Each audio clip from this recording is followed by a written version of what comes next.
Mm, mm, mm, mm, mm, mm, mm, mm, mm.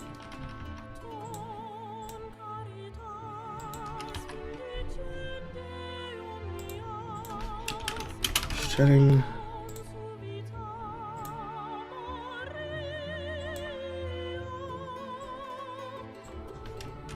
Choosy dreams.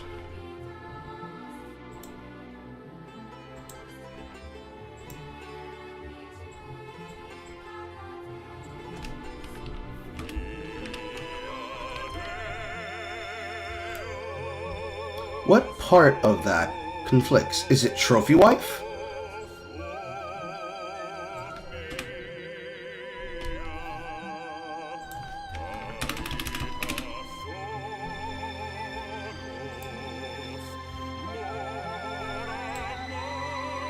Most bizarre shit.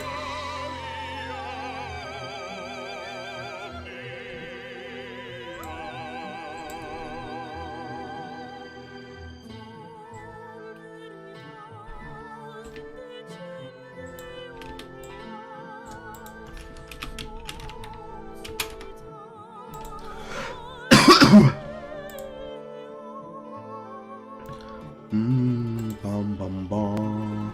Wah wah wah. Wah wah wah.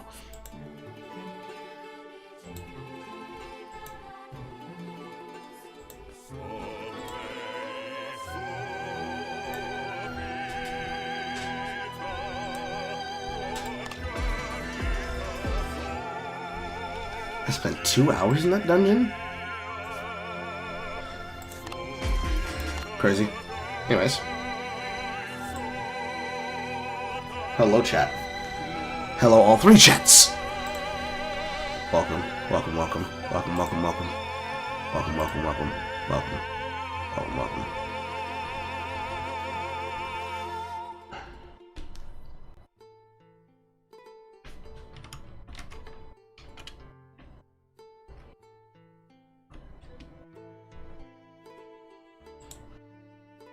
Okay. Boom. Boom. Boom. Horror. Hello. Is Horror joining us? She tipping, she tippy tipping, she tippity typing, typing, she tippity typing, tippity pet. Pet, pet, pet, pet, pet.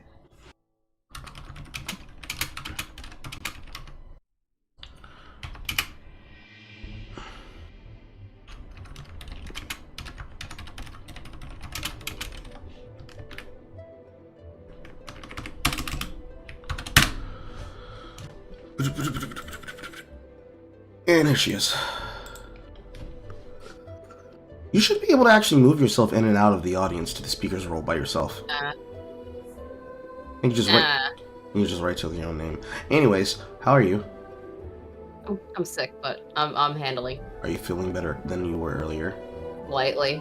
Okay. Dearly beloved, we are gathered here today to discuss some of the most head-at shit that can only happen because of people going out in this world and truly believing that they can be able to convince a man to give them the bag instead of finding a man or woman to work for the bag with together, and all off of the advice of a trophy wife whose advice to women is literally sprinkle sprinkle, have sex with an old man, sprinkle sprinkle, marry him for his money, sprinkle sprinkle. It is not an understatement, and I am not joking when I say she literally gatekeep, gaslight, and girl bossed her way into what happened to her family. I know about 55% of the information about the full details of this story. It is not often that I like to give content warnings before anything starts, but this will be a video series that goes over a breakdown of exactly where this woman ended up, from her own words, that she published to the internet, and the backstory behind that. It is not a fun story. This is more upsetting to me because I'm a parent now, and that's a scary sentence meaning of it. 2 years ago, I'm a bachelor. Now I get to look at these people doing ridiculous things to themselves because people told them that it's the funniest thing to do for Bob. I don't even use the word pick me as a part of my vocabulary, but this is unironically pick me behavior. Worse than Brianna, and I'm half done with the edit on her video, because the more research I do on her, the more annoyed I get with it. Anywho, before we begin, does anyone need to pee? No. Okay. No. Wonderful. Hello, Jawing with J4. Hello, Looney. And off goes the hero might and magic. Okay, double checking the link. Double checking the link. Not banned on Twitch yet. Wonderful. Okay, inside of the chat, there is a watch the other link. All 4 of us are in here. First 2 videos are from Abba and Preach. The first is them learning about the situation, and then them giving an update about the situation. Both of these supplied by Horror. There's another video inside of my watch list that I need to go pull from my history, which was the first time I heard about the situation. And I think it was from P's World. And then some gossip and tea from around the internet, specifically from the black community. Because boy, did black women have something to say about this. Getting on the screen. I mean, when I say video series, I don't mean like a series of streams. I mean like I'm going to show you a series of videos. And we're going to talk about it.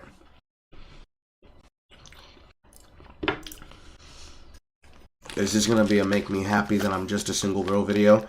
Well, I don't know. Has a black woman who is above the age of 50 convinced you recently that you should have sex, be impregnated by, and have children by a man? Then maybe. Oh, it gets worse. It gets worse. That's just what we know right now. Yeah. For this video. It gets worse. Sure? Don't spoil the surprise. I'm not. It's 6 o'clock on a Friday night and you're ready to feel empty inside. You want to go do that? Go to a biker bar. Go to a biker bar in leather and wait 5 minutes. I mean, you're not going to be empty inside. You're definitely going to be full of something. It's not going to be pride! Nope. You'll be full of shame, but that'll be after being filled with everything else. Literally everything else. I swear to God, there's one biker bar in my area, and even for Halloween, they at least had the decency to clean the outside of the parking lot up. The next day, it was filthy again. It is what it is. It is what it is. I need to wash that goddamn lowrider they keep outside. It's getting dirty. Put this here, put this here, put this on the screen for everybody else to see.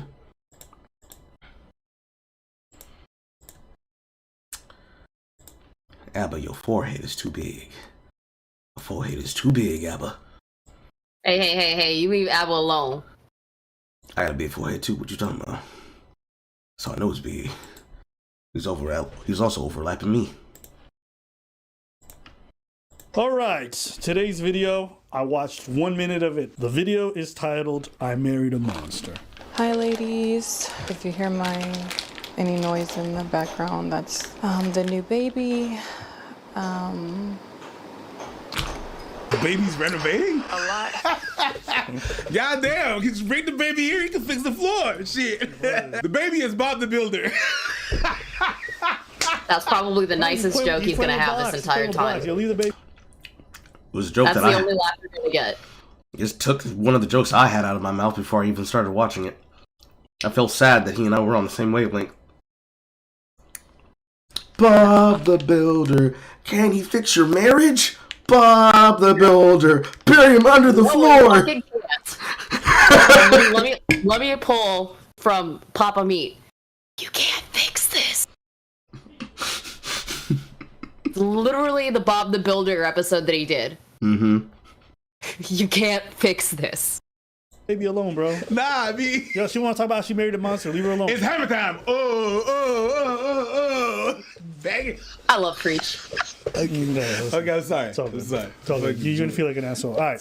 A lot has happened since the last time that I recorded. I think the last time you guys saw me, I was in my second trimester. I thought that when I came back on here that it would be to maybe do like some kind of newborn favorites or meet my new baby or something like that. But unfortunately, it's been a little over a month since I had to end up leaving my husband. I truly held my husband or saw him as the bar for what every woman should, type of man that or type of husband that every woman should aspire to have. I thought that he was. What kind of woman is that, and what kind of man is that, pray tell?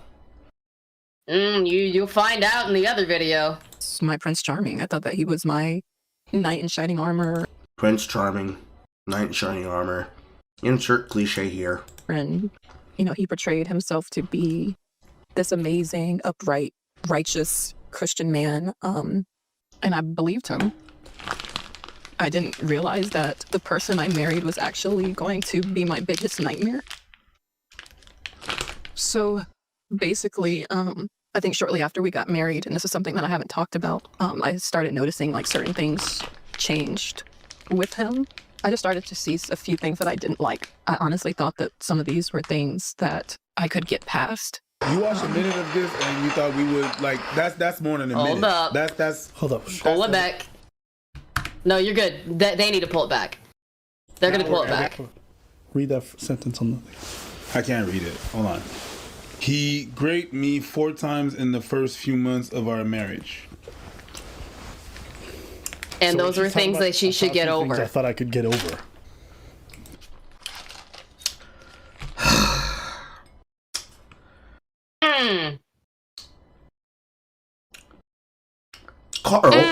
Carl, yes, Carl? Is there something that you should be willing to get over in your relationship with Star? Well, sometimes she chews my fingers and she bites me too hard when she chews my fingers, and she also holds onto my arm for maybe a little bit too long whenever we embrace in a hug outside in the cold, and both of our nipples are now stabbing each other in the chest, but she doesn't want to let go because she doesn't want to have to go back across town again.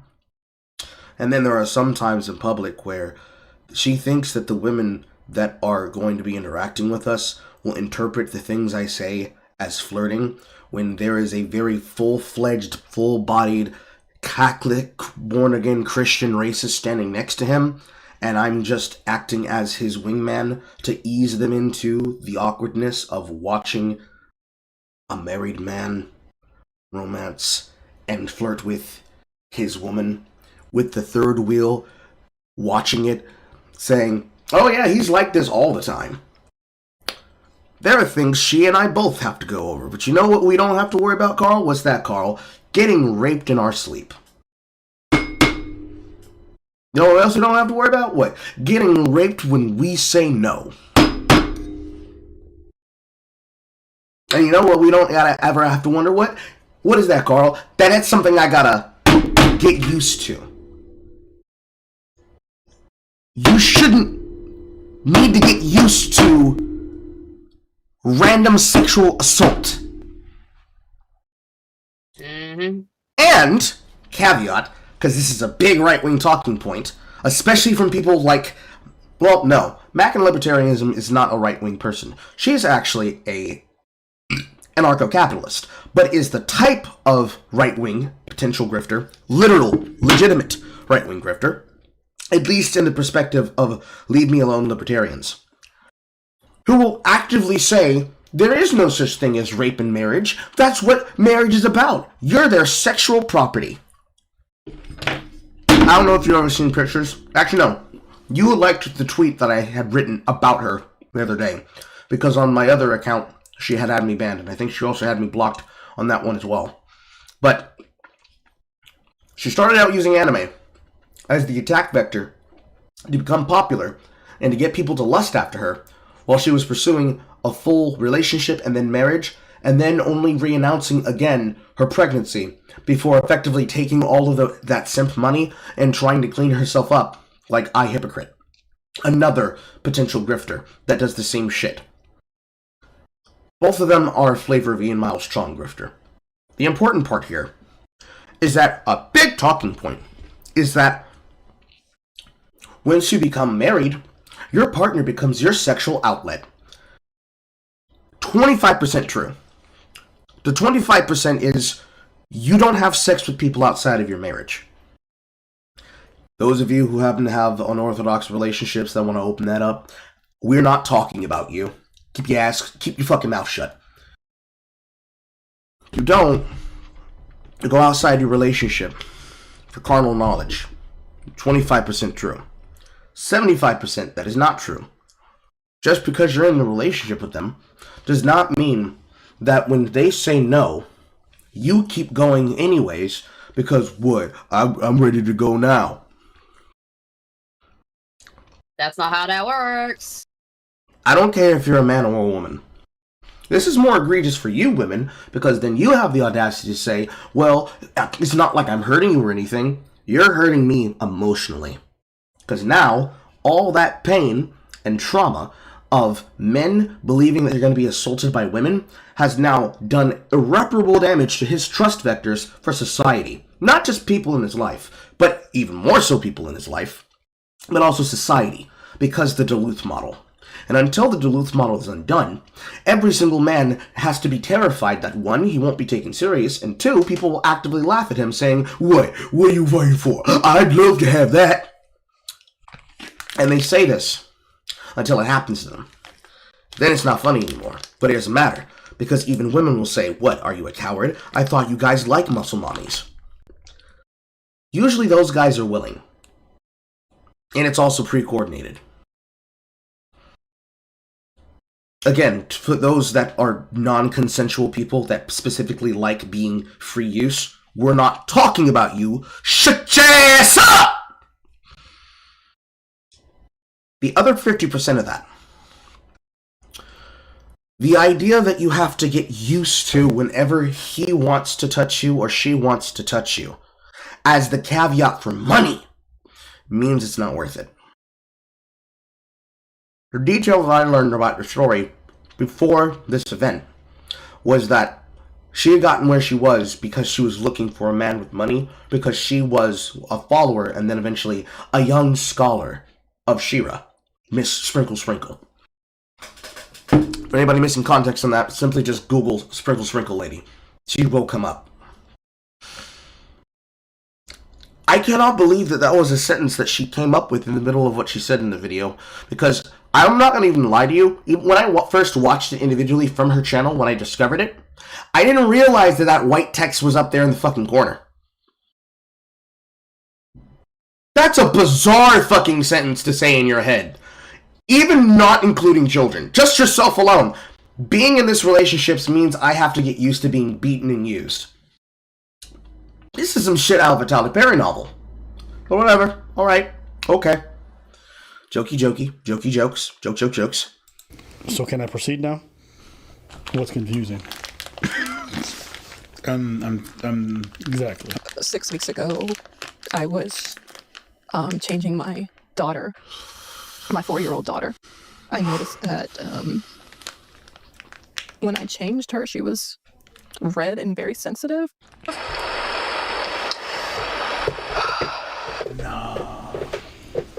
Yeah. Yeah, preach. Yes, Eric. Yes. Nah. Yep. Nah, B. Hell nah. And for context, she already had children before she met him. And then she had a child with him, from what I understand. And this is one of the childs she had before. Nah. Let's keep watching. And immediately, my first thought was, did someone touch her? Oh, God. I asked her, I said, baby, did somebody touch you? And she ended up saying it was Daddy.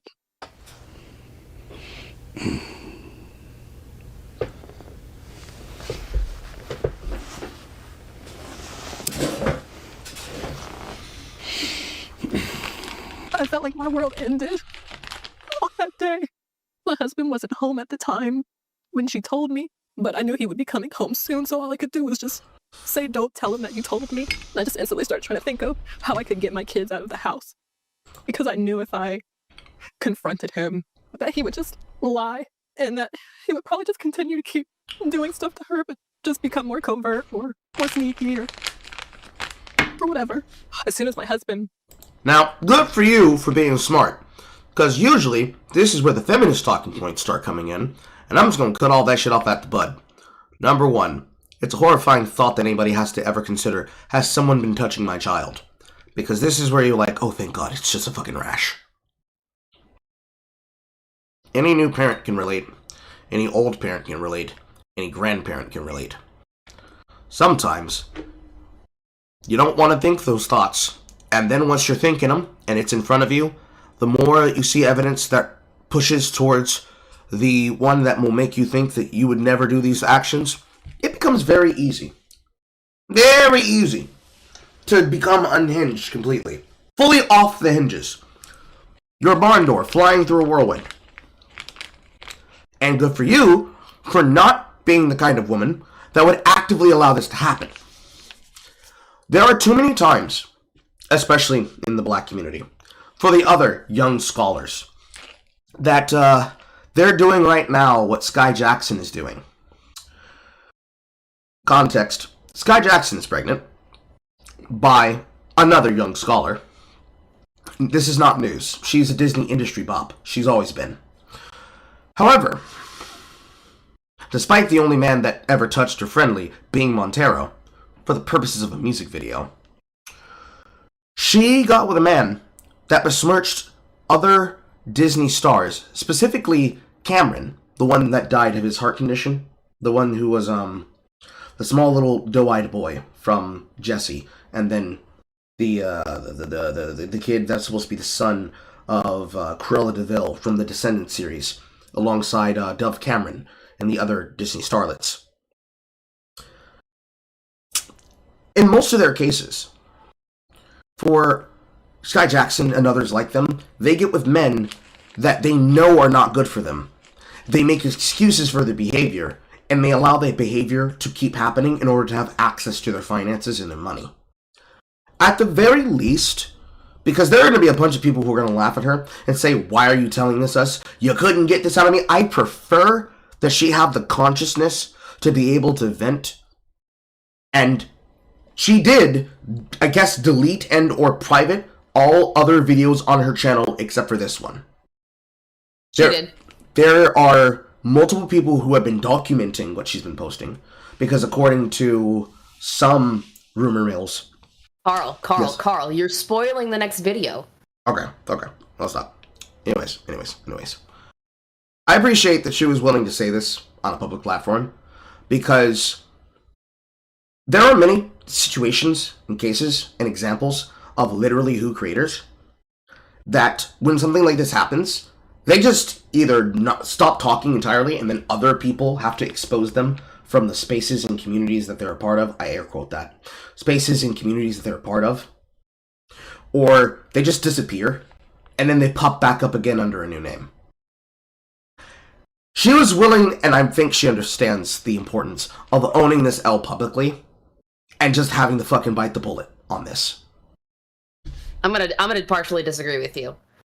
Well, yes. Bringing up that something horrible happened via her, hopefully now ex-husband, Abba and Preach are going to say exactly what I think here. She should not have aired her kid's business on the internet for the entire world to see. Because now everybody knows. And they're not going to understand until they get older, and then when they get older, they're going to be like, what the fuck, Mom? It's going to be the same situation as a kid that has to now live with never-ending jokes because their mom or dad is a porn... Well, no, mom is a porn star. I think everybody wouldn't care if the dad's a porn star. I don't agree with the statement that I just said on the essence of, it's good that she did this, because now this can be seen publicly and everybody can understand, no. She's fucking over her kids, period. And I don't like that, period. I understand why she's saying it publicly, because the other side of this coin is that if she remains silent after following the advice given by Miss Sprinkle Sprinkle, being an advocate of Sprinkle Sprinkle herself, it's like a feminist becoming an anti-feminist Or rather, becoming a men's rights activist. There is no such thing as an anti-feminist. You're either feminist or you're not. That's not even a meme. That's just a misnomer.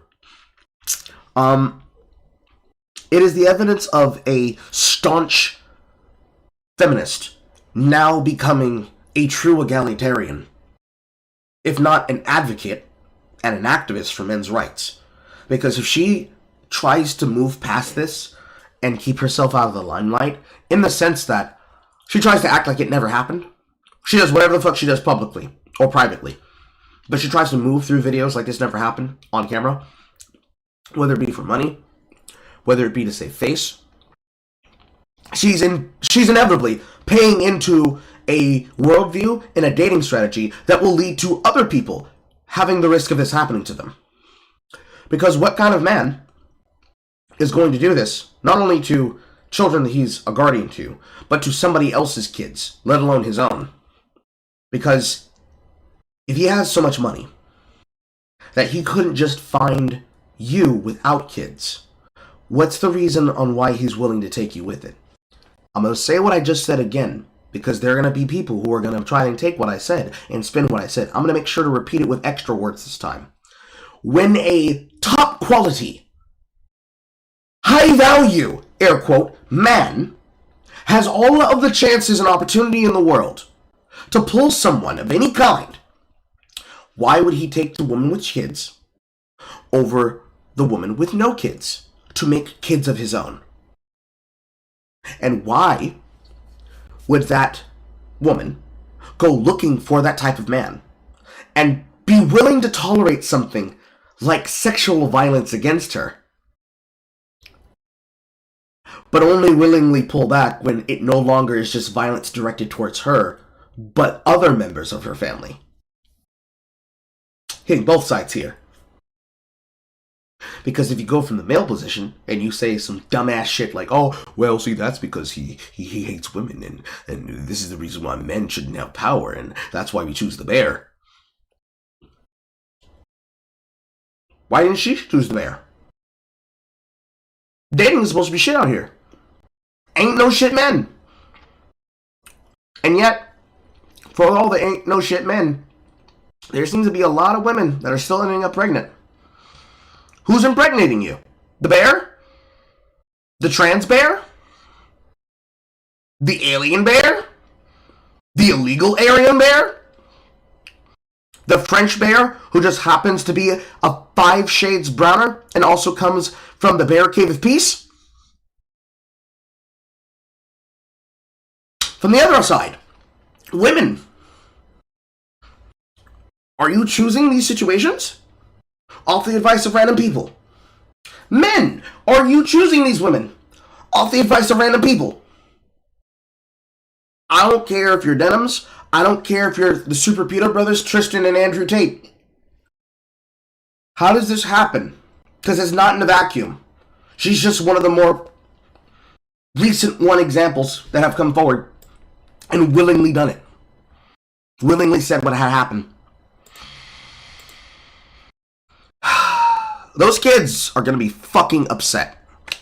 And they'll have justified right. Hopefully in 15 years we don't hear a story about her kids offing their dad. Moving forward. I got home. He was actually picking up the boys from school, my 2 older boys from school. As soon as he got home, I told him that I was going to go Halloween shopping with my sister because I just needed an excuse to get out of the house with all the kids. And I knew if I said something like, oh, I'm going to the grocery store, that it would be suspicious. Like, why am I bringing all the kids and like packing things, like things that we would need and things like that. So when I got to the hospital, they basically told me that we had to go to another hospital because they didn't do physical exams, like that kind of physical exam there. So a police officer escorted the kids and I to another hospital where they were able to evaluate my daughters. It ended up coming out that he had actually been touching both of my daughters, who are only 2 and 4 years old.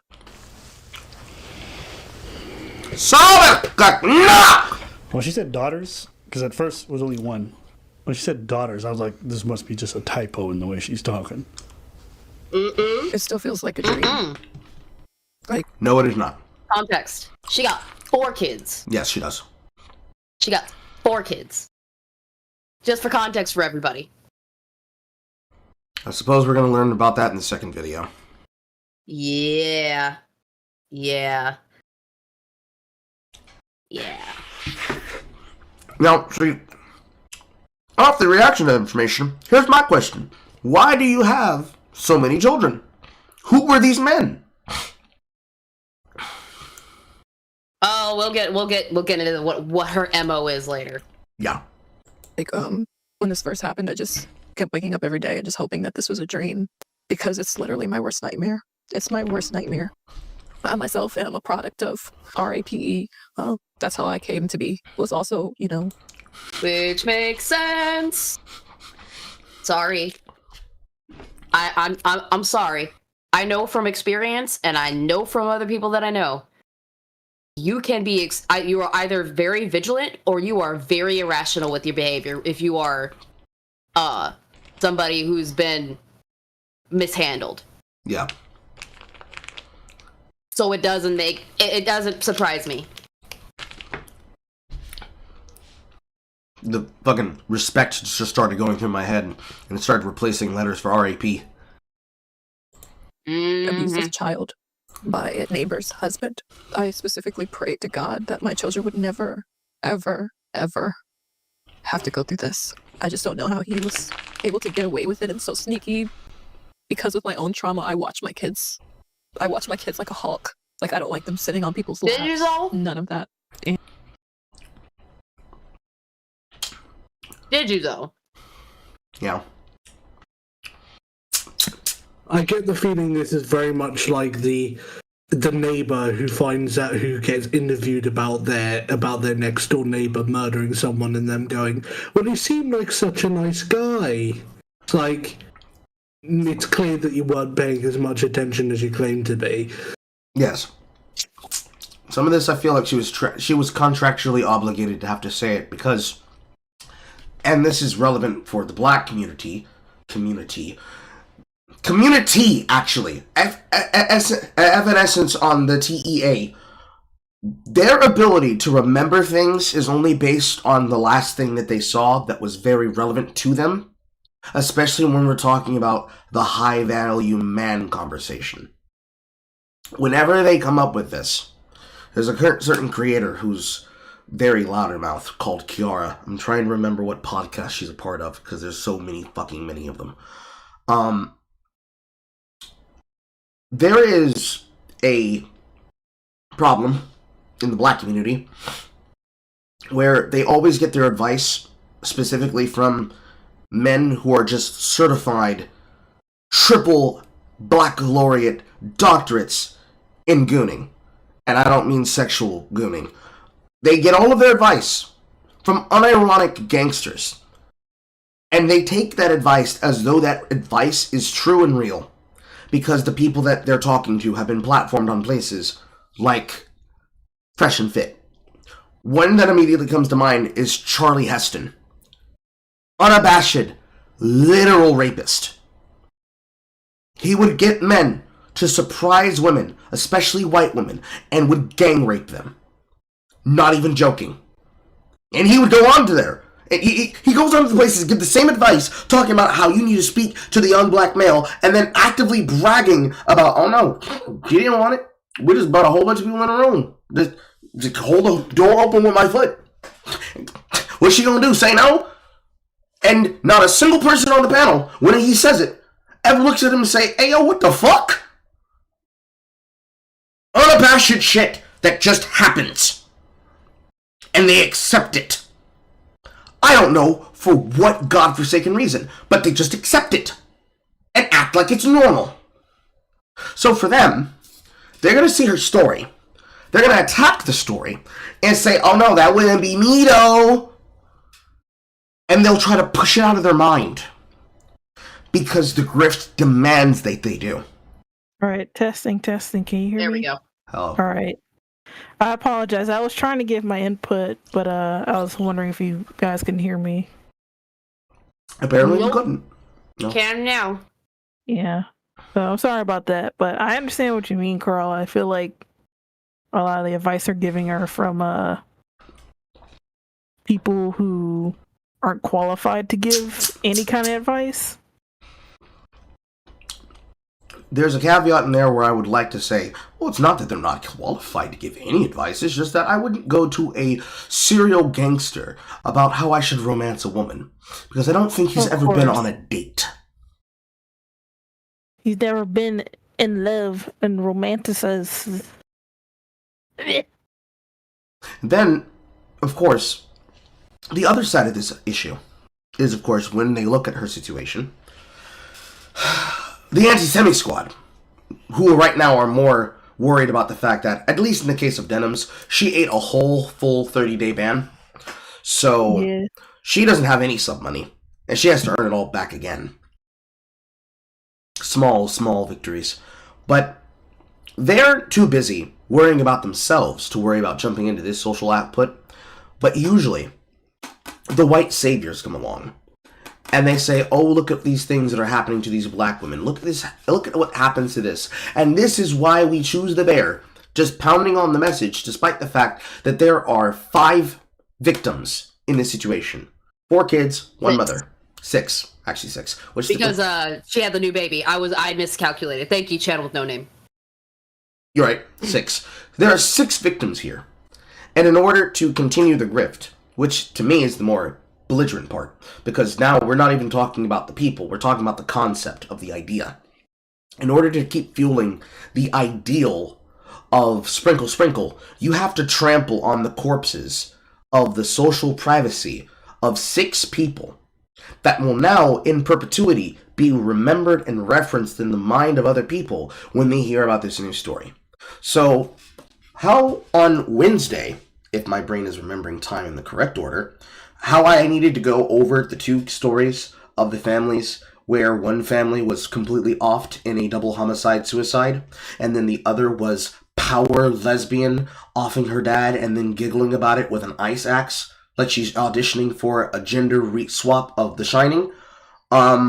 This is not a fun thing to deal with, because of course, you should be able to get through the presidential transfer of power without committing homicide. Of course. And it's inside of podcast ideas. There's a clip of Northern Lion, who a non-American by the way, complaining about politics, saying that every so often, 2 times a week, he'll just have to sit there wondering what the kind of fucking clown show's going on in America and just scream to himself audibly in a room, and then he's chill. You can get through a presidential transfer of power without doing anything that causes you or others bodily harm, with maybe the exception being drinking or smoking. Or lifting excessive amounts of weights past your deadlift point. I don't think no one on either side, not the red pill, not the meninist, not the hyper-feminist, not the liberal feminist, not the moderate feminists that actually have integrity of position, are not just grifting for money from simps and allies of the liberals or the leftists. I don't think anybody on either side of the spectrum here needs to trample over her on this story to push an agenda about this. It should be dead stop, take your hat off, goddamn, that's some fucked up shit, and at least a moment of silence. But, again, back to the black community, emphasis on T, they're going to do that. They have to. Because if they don't do that, they will have to think about, maybe these are not things that I should tell kids. Maybe these are not things I should tell women. Maybe these are not things I should tell at-risk men and at-risk women. Maybe we should want to have a strong parental judgment and a strong grandparent judgment in choosing and selecting partners and mates for life. Maybe. And she mentioned he was supposed to be a Christian man, and that kind of goes into like the unfortunate situation to where, like, even though you have all these values, you just like choose to abuse like people within the family, and then act like it's fine afterwards because you go to church. I'm not convinced that this man is Christian, because if he was Christian, he knows what he did was not just a carnal sin, but he's actively going to go to hell. And he's going to be tortured by men on earth before he gets sent there. That's what a righteous and justice man would do here without religion. Because that's how men are wired. Every single man is wired when they hear about a potential threat like this happening, collectively deciding to suspend the social contract and the rules of society to dispense immediate justice. This is like Bolivia and Spain levels of justice.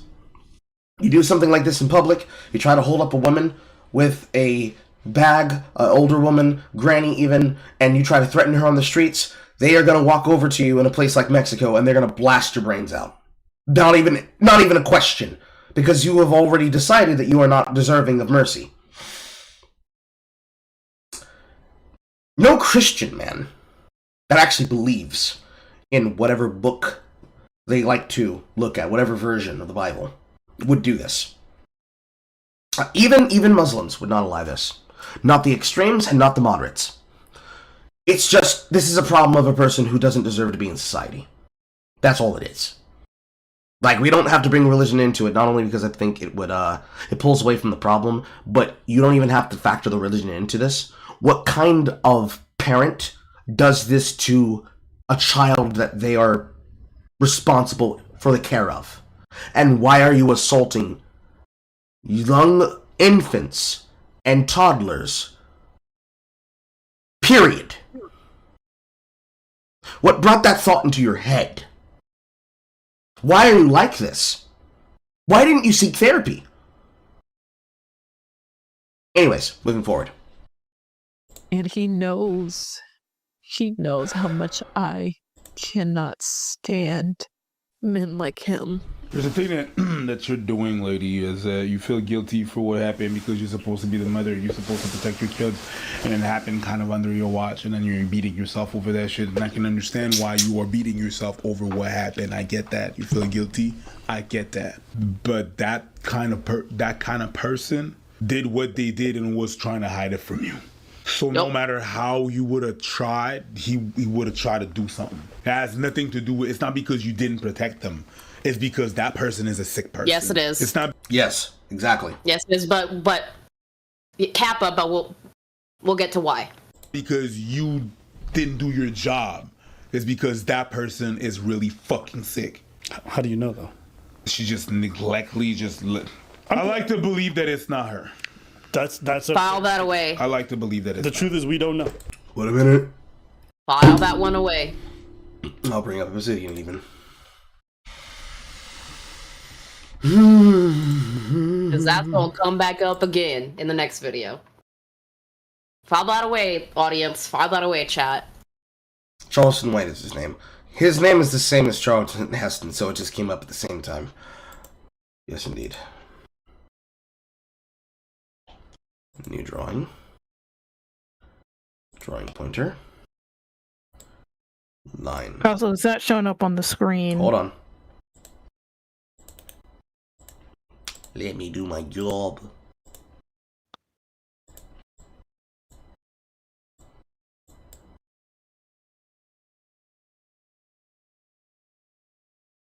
Okay. How do you just word it? And it happened kind of under your watch, and then you're beating yourself over that shit. And I can understand why you are beating yourself over what happened. I get that. You feel guilty. I get that. But that kind of person did what they did and was trying to hide it from you. So no matter how you would have tried, he would have tried to do something. It has nothing to do with, it's not because you didn't protect them. It's because that person is a sick person. It's not because you didn't do your job. It's because that person is really fucking sick. How do you know though? John Cena, are you sure about that? I like to believe that it's not her. That's a fair statement. I like to believe that it's the truth is we don't know. The truth is we don't know.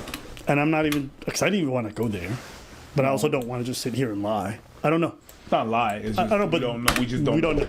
But when the topic of like people diddling kids comes up, people always talk about stranger danger, and it's rarely strangers. Like 99% of the time, it's the people closest to you. It's an uncle. It's people. It's an aunt, a cousin, a babysitter, a family friend. Erg. There you go. Okay. Example. We already know who did stuff to Carl. I've already mentioned that mine was my ex. 90% of the time, and that's a reason why the cops will suspect you if somebody that you're close to, like like you live with, like your family or your spouse or your partner, they're going to suspect you first before anybody else if something were to happen to them. Because 90% of the time, it is not a stranger. Yes.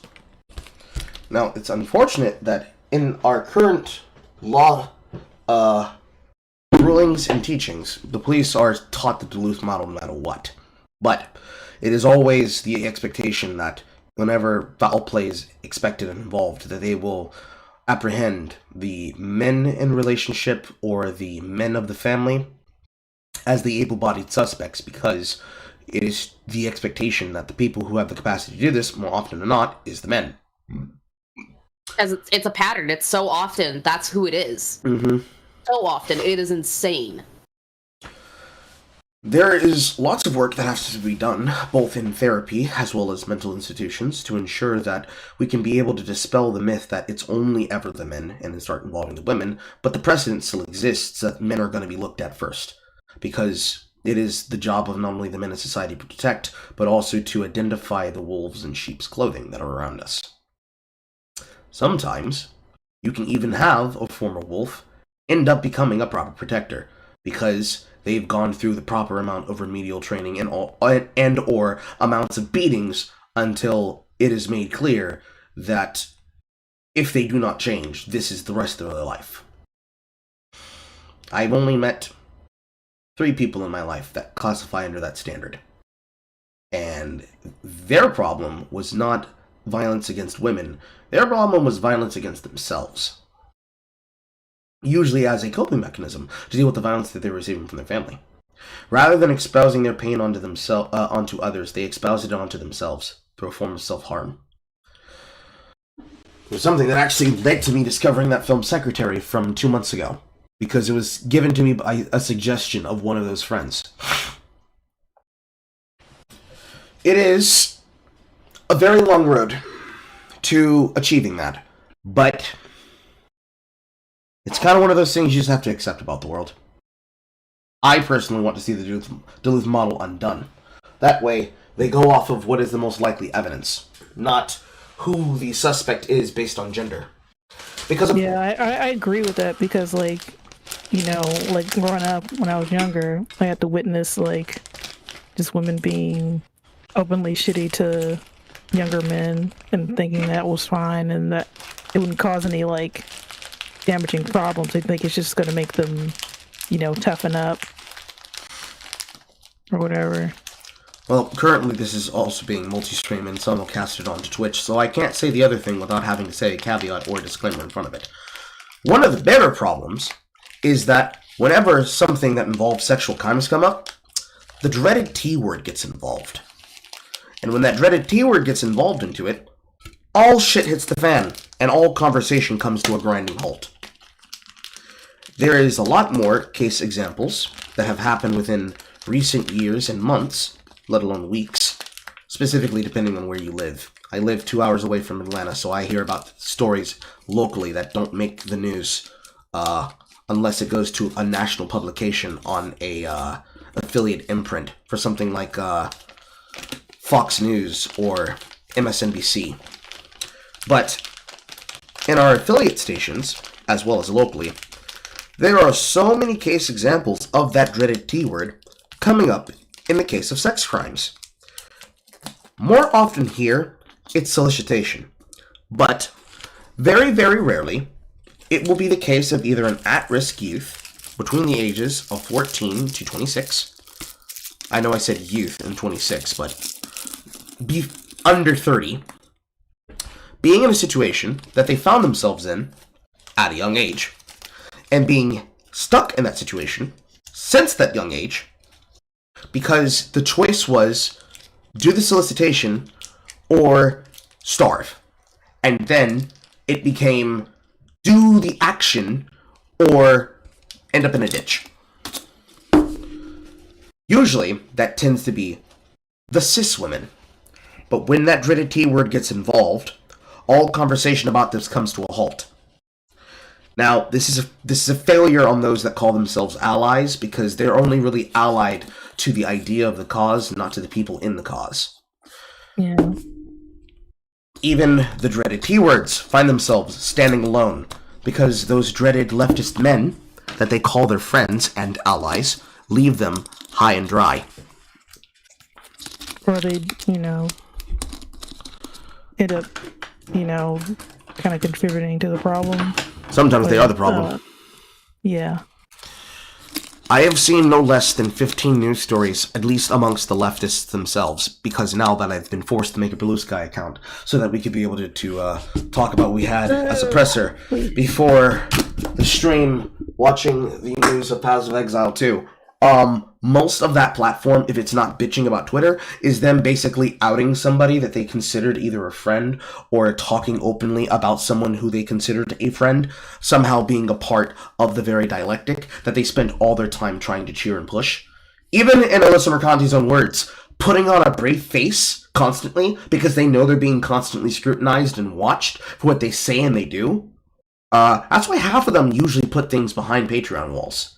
Because inside the Patreon bubble, they are just trauma dumping behind that wall. Sometimes for sympathy, but mostly for money. And on shit like this, there's a lot of money in keeping people quiet so that you don't have to worry about this problem. Especially those that want to call themselves law advocates, that want the laws to be added and changed with absolutely no protections for situations like this. For those cis women, for those lesbian women, especially the lesbian women with kids, and that dreaded T word. Dreaded in this case is not to diminish the people under the T word. Dreaded is because they're treated like they're monsters until they're treated like they're god queens and kings, and then they go right back to being monsters when you don't have to look at them. I think that's bullshit, personally. Because either they're always monsters, or they're just convenient tools for you to be used as cudgels to smash everybody over the head with a sledgehammer. And then they go back into the tool shed, never to be seen or heard from again, and that's where they live. Politically. And sometimes literally. I think that's bullshit. But of course, nobody listens to the black man. Not until it's too late for you to say that he was right. Mm-hmm. 90 are pastor. People who have high positions of trust. Yep. I feel so many different things, You hear about stories like these and you just think to yourself, like, how? Because if you spend around time kids and you see how innocent they are, the idea of defiling somebody like that, not that you should defile anybody, but the most vulnerable is just the most scummy thing I could ever think of. And I don't know, it feels so distinctly different, doesn't it? Of all the things, like, this is the one where it's like, what commentary can you really offer? The most vulnerable amongst us is targeted by certain people for their own gratification, for their pleasure is so important to them. They don't care that they might ruin that person's life and everyone else around. They don't care. That's how scummy it is. I don't know. And you think about, like, you pray that there's the deepest part of hell, a special place for people. It don't matter because the harm is the harm. Mm-hmm. You don't know that. Karma's gonna get you. Sometimes karma don't get them. Yeah. Sometimes it don't. We don't live in a movie. Unfortunately. We don't live in a movie where the script is perfect and the good guy always win and the bad guy always get what's supposed to be handed to them. We live in real life, unfortunately.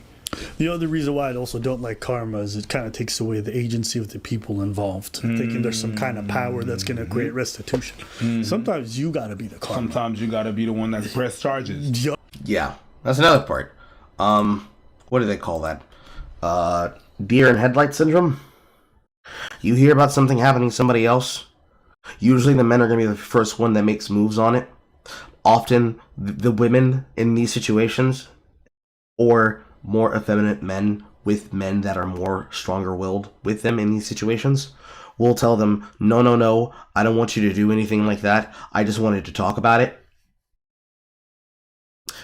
Sometimes these are not situations you just talk about, like, this is supposed to be funny, tee-hee-ha-ha content.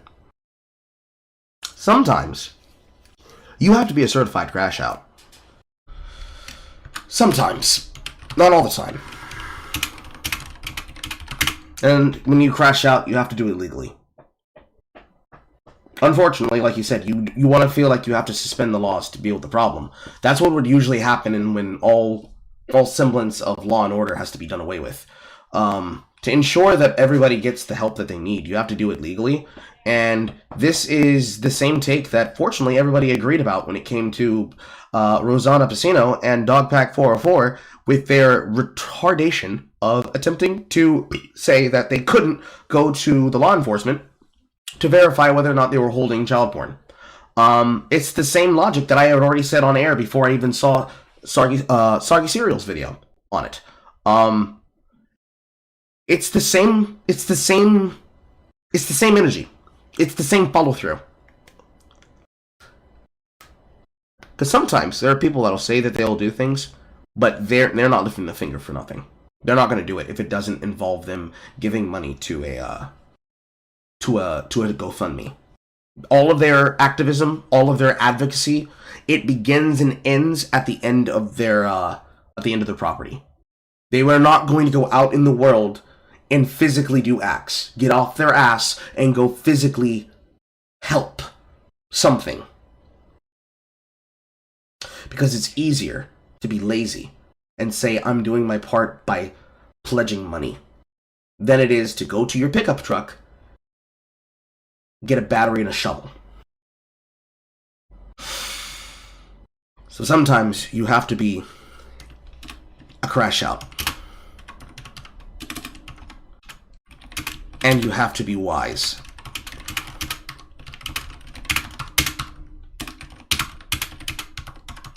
About how you do it legally. Because sometimes being a crash out doesn't mean that you do it yourself. Being a crash out means that you make sure that every single domino falls in the correct order so that when they come to round them up, that everyone that needs to be protected is protected. And it's just you and them. And you making sure that it all goes as planned. Full cooperation. This doesn't track with the black community. The black community can't do this. Because snitches get stitches, of course. Yep. You got to be the one that pursue people. And I hope you have to be the one that goes after people and hold people accountable. Just waiting for some magic power to do the work, it's not going to work. You know, sometimes, you know, it is written in the Bible. Help yourself and God will help you. Well, you have to help yourself first. Yeah. On this topic, a couple things I want to say. I think it's great that when she even had an inkling, she didn't hesitate, she didn't disbelieve. Because I know some parents who don't believe because they don't want to believe. Yep. So they close their eyes and they let their kids suffer. So, you know, I appreciate the fact that the first instinct with her was like, and she was very smart about it. She thought of a well-crafted lie that could get her away. She did all the right things. And so prioritizing your kids, coming up with the right lie, trying to get them all to safety before doing any stuff, you know, going to official and getting, you know, the grape kit done. All these things, you know, I commend her for trying to protect her when she knew what she knew. And I think as far as speaking on this, I imagine it's not easy for her.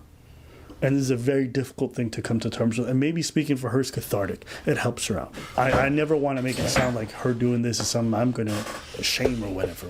On the flip side, there is some part of me that feels it's slightly inappropriate to talk about your children's trauma on the internet before they're able to get old enough and decide for themselves if they want the public to know.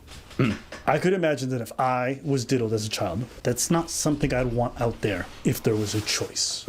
And I think a lot of people would want to make that same decision. Yeah, I want to be the one that's going to choose where and when my trauma is going to be disclosed. And who knows? We don't see the face of the parent. Yeah, but the parent is a person, so we know.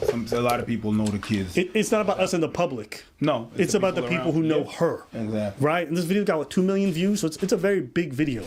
And I imagine I think it's even bigger than that now. In their circle and their... I'm pretty sure this video is at 12.5 something now. Somebody can confirm that for me on the side, please. There's going to know those kids, and they're going to be raised with that. Now, look, maybe it's... I can't speak. I'm just saying. That's just something that came to mind. I'm not condoning. It's just something that came to mind. Yeah, I agree. I tend to agree. It's just like the pictures, all the pictures that I see. I feel uncomfortable whenever I see parents posting a bunch of pictures of their kids. It's not the same thing. I know, I understand, but I always feel comfortable about that. And then there's the people that really go deep in the pictures and stuff like that. Like I've seen pictures in baths pictures in the pool and stuff like that with kiddies. I feel uncomfortable. I don't necessarily want that out if I was a kid. My butt cheeks all the happy birthday, and you got people when he was a kid, and it's just weird. You know what I mean? There's an element to what he's talking about, because this is something that I go back and forth with myself and with others. Over the years, as I've mellowed out, there's an element of information that I have to pull as much as I can off of the internet and make sure that it is disposed of, because there's just stuff there that didn't need to be put there, or in respect to myself or the people that I was with at the time when I said it or did it, that I can willingly talk about whatever I had with it, but the other people involved in that situation do not need to be exposed for it. Or things that I've been asked to take pictures of, I have to pull down myself, because even though I have no shame about what I did in said image, it is just better that the picture not be there. This is doubly important because I'm asked to allow for memories, because sometimes I can't always be there for developmental moments with my son or my nephew.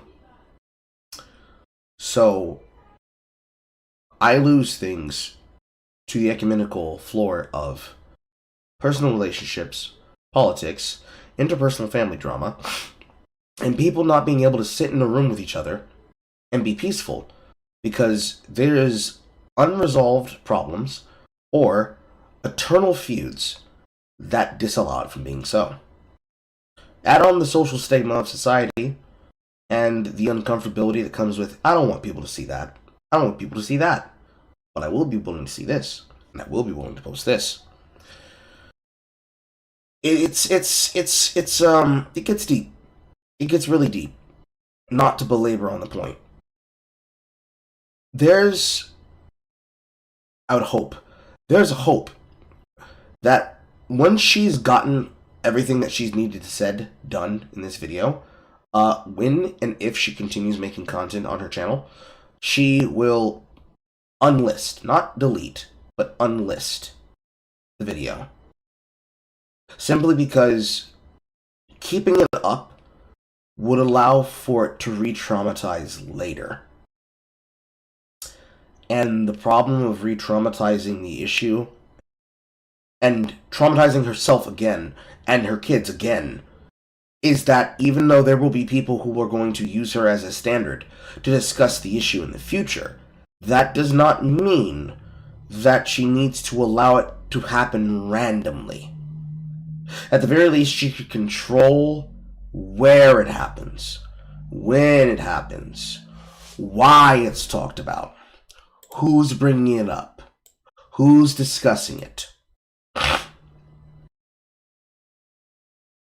It's really hard to debate this, because there's no way that you can say that it's not important.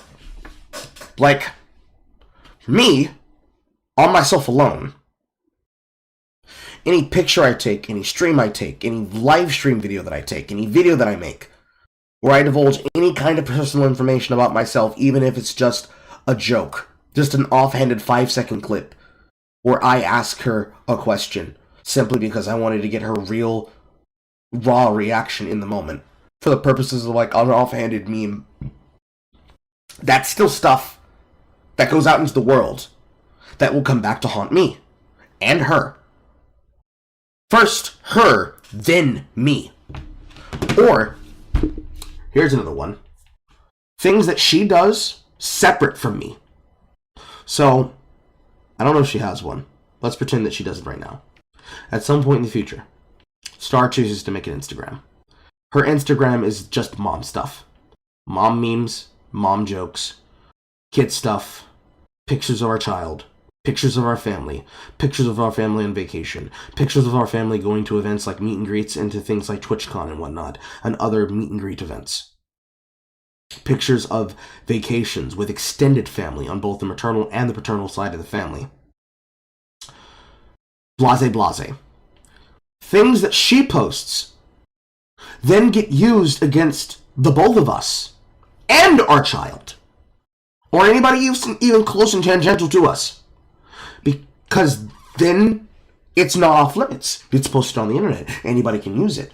And yet, what the fuck does a funny picture taken at Fuddruckers, a burger restaurant, have to do with somebody having to relive trauma that they shouldn't even be brought up in? Because the relevant situation is either old or is only being brought up to cause damage to the person that it involves. Especially if it's being used to directly target somebody else unrelated, because it would be embarrassing for them.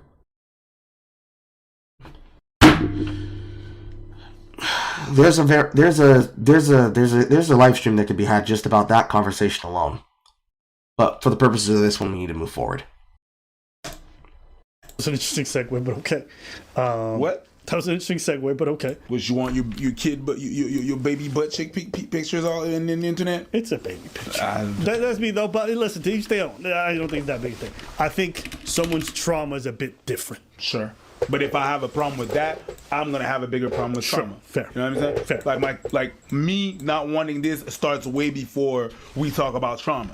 It's just the baby picture that I have a problem. So the trauma, that's Sure. Your channel revolves around you promoting the idea of a trophy wife. I think this is a side of this conversation that we don't like indulging in, but I do hear women talk about this sometimes. A trophy wife is essentially somebody who puts themselves at the beck and call of their husband and basically gives most of the financial and the responsibility to somebody else, thus giving them the power. I just want to think about what kind of person that might attract and what kind of dynamic you create for yourself, where you become subservient to circumstances that you may not otherwise be if you retain some of that power and some of that financial capability within the relationship dynamic. We're talking about the graping of the kids, but the truth is, when you were raped 4 times, that should have been the end of it, right? That's where I didn't want to sound like a jackass, so I let it slide. What's confusing? Exactly. I'm trying not to look like a jackass. But yeah, no. What were you gonna say? No, nothing. No, it's not about blaming. It's just to have a conversation about, like, we have to be careful with these labels now, because I notice on the internet we glorify the idea of being a trophy wife. Okay? But we also have to think about what it is that we're essentially doing in that kind of dynamic. What we're giving up, what we're putting ourselves at risk, and the kids that we bring into that relationship. That's all I'm trying to say. A trophy don't talk. A trophy's not to be respected. A trophy don't talk. A trophy just look good. You know, it's just there. Yay, I got the trophy. To me, I made the same comment with the other group of girls, the prawn stars, who were talking about, you know, becoming trophy wives and how great and amazing it is. And I was just like, what's great about being in somebody's cabinet, some kind of possession? Like, do you want to be treated like a human?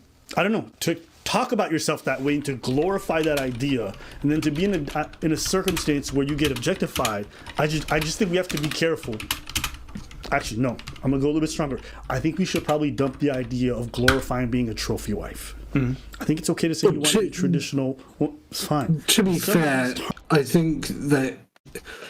I think, like, it's not really surprising that porn stars would glorify being a trophy wife, considering that they've spent their entire working career being dehumanized. Let's go. You're right. Hold that for a second. Let's go wider. Content creators, streamers, influencers, global business brands that are based on an influencer SEO domination model. K-maker systems that are based on attention and viral content creation rather than heartfelt, sincere interactions. All of the internet and all of concurrent society demands a model like this. It's not shocking to me that somebody like Destiny continues to do the content that he does, where he desperately wants to see the destruction of a platform like Twitch, to the point where Dan Saltman, his co-host for Anything Else podcast, and one of the many people in the Taliban, alongside others like Not So Erudite, as a part of the Bridges podcast that he specifically does with her, would want to see the destruction of such a kingmaker system, but at the same time is still a felicitator of the ideas and idealism that led to him not only now having a strained relationship with his mother and his family, and his ex-wife, but also his antics copied by his son Nathan, now leading to Nathan potentially fucking over his own future, should he ever want to be a content creator, because he was willing to do something that would then get him banned on Twitch. Or multiple content creators that have either come and gone in politics. Nicolol comes to mind, the Bernie girl, Hassan Piker, concerning leftist politics. For the purposes of what I'm just talking about, I'm making no distinction between a moderate left-wing person and a liberal. They are all democratic leftists, in my opinion, for the purposes of what I'm discussing. Because moderate opinions can be discussed on policy if they stand behind the subject matter and they do not differentiate that they are not that thing, they are part of that thing. It does not surprise me that he believes he can be able to find ways to make excuses for his anti-Semitic jokes, and how he believes he should be platformed to the tunes of millions of dollars from advertisers without being put behind a CCL label, and how he believes he should still then earn the same level of money under that CCL label, not accounting for how ads get crushed down after November, December, into January. It wouldn't surprise people if, in an alternate dimension, I were to make some type of content like that, and then promote that lifestyle, despite knowing what kind of tumultuous home life that brings into my home, right? Because then we're arguing against our own obsolescence, you see. You understand where I'm coming from, yes? Yeah, of course. Like, it's very much do as I say, but not as I do. That's my biggest problem, ultimately. Especially when it comes to Sprinkle Sprinkle. Because the idea of someone wanting to create content that promotes the unhealthy backstory and the unhealthy lifestyle that then fuels the logic behind your actions. You're breeding an environment that actively destroys your own mind. You are actively living in toxic filth as a choice parallax. You make bad decisions. One second. Go wider. You make bad decisions. No, draw tool. You make bad decisions. That's a bad arrow. And then, because you keep making bad decisions, you make worse decisions to recover from those bad decisions. And because you have to make those bad decisions, you end up in the same environment that caused the bad choices. Like, you cannot escape this cycle once this cycle begins. That's why it's called a vicious fucking cycle.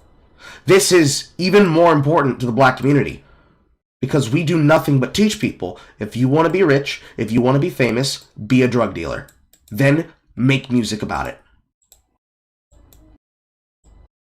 You want to be famous? Be an Instagram hoe. Oh, one second. The nurse is about to leave. I need to come back. Filibuster for me, chat! Give me one second.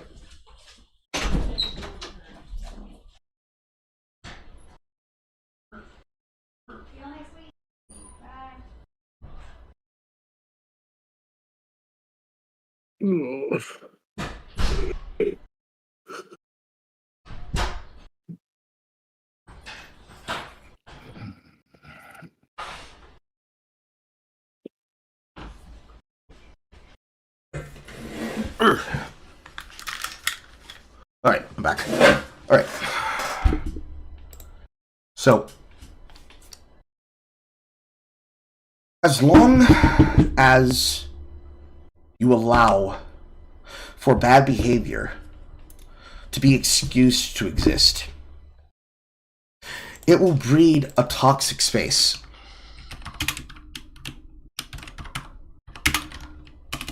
That creates the vicious cycle.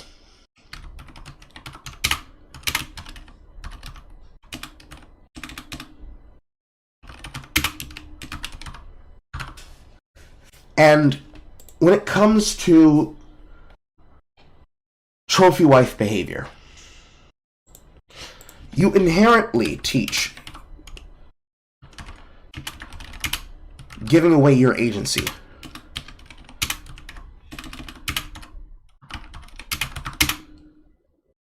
For monetary favors.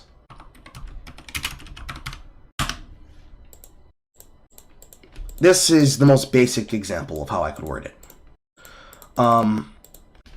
You wouldn't even have to go to the example of saying that this is specifically what trophy wives do, because this is also what ethos do. This is the teaching of the cycle of behavior. You teach people to disrespect you and your environment for monetary engagement. That it's a pay-to-play system. They give you money, you give them sugar. They give you a home, they fly you out of the country to Dubai. You do gratuitously embarrassing and humiliating sexual favors. Potentially on tape even. This then creates shame and resentment.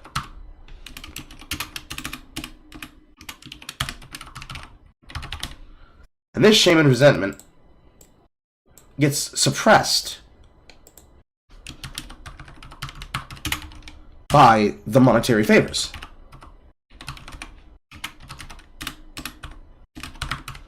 Because if you stop doing the action, then you don't get it anymore. But that's the thing, the resentment and the mental health issues that come along with that kind of emotional turmoil. Yes. They don't go away. They just get suppressed. Yes. And they get bottled up and up until they explode, usually in some kind of horrific mental breakdown. Yes. Because I'm trying to nail out exactly how I want to explain, how I want to word this on this graph. But you teach giving this away and doing this. You then have to do the actions that you teach. Because if you're not going to do the things that... If you don't practice what you preach, then you're not a good teacher. Leads to you doing them. Which then goes to shame and resentment. And then your shame and resentment is suppressed by monetary favors. Which then leads to a buildup of stress.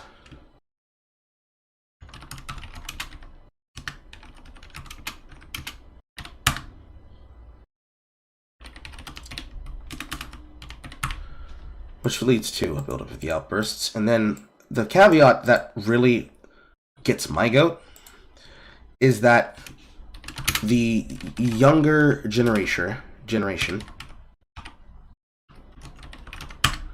actively and willfully ignore the cautionary tale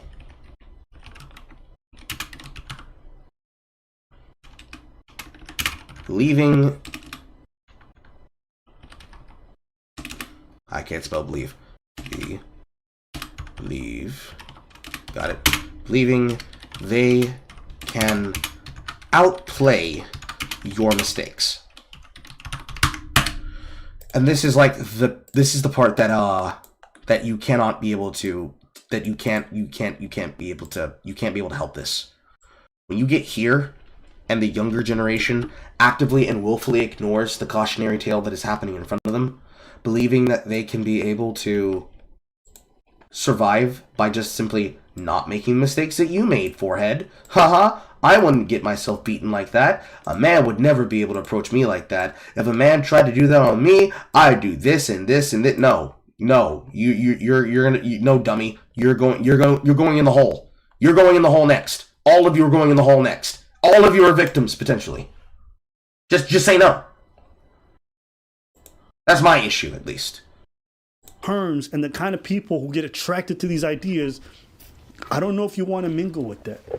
Now, maybe some of you could be like, you're victim blame. I'm not trying to victim blame them. I think it's okay. We're not victim blaming. We're just victim asking questions and victim autopsying. It's the same concept with porn stars. It's the same concept with high-level social climbing businesses and jobs. It's the same thing with influencer marketing and same thing with influencer culture. It's the same thing with influencer brands and businesses. Both the people themselves and the physical living person who runs that brand. We will never be able to escape this problem.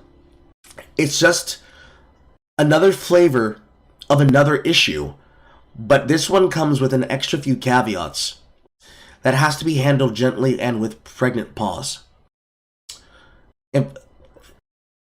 Not instance. Fucking joke not intended. Brain hurty.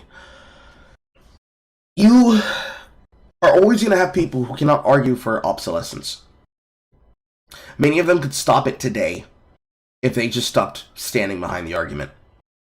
But because their entire business brand, especially if they call themselves sugar babies, if their entire business brand is built off of making money from it, this is just going to keep happening. Just differently in another situation. So, like, when it comes to influencers and content creators and streamers, like, there's a vicious cycle that looks like this too, right? Yeah.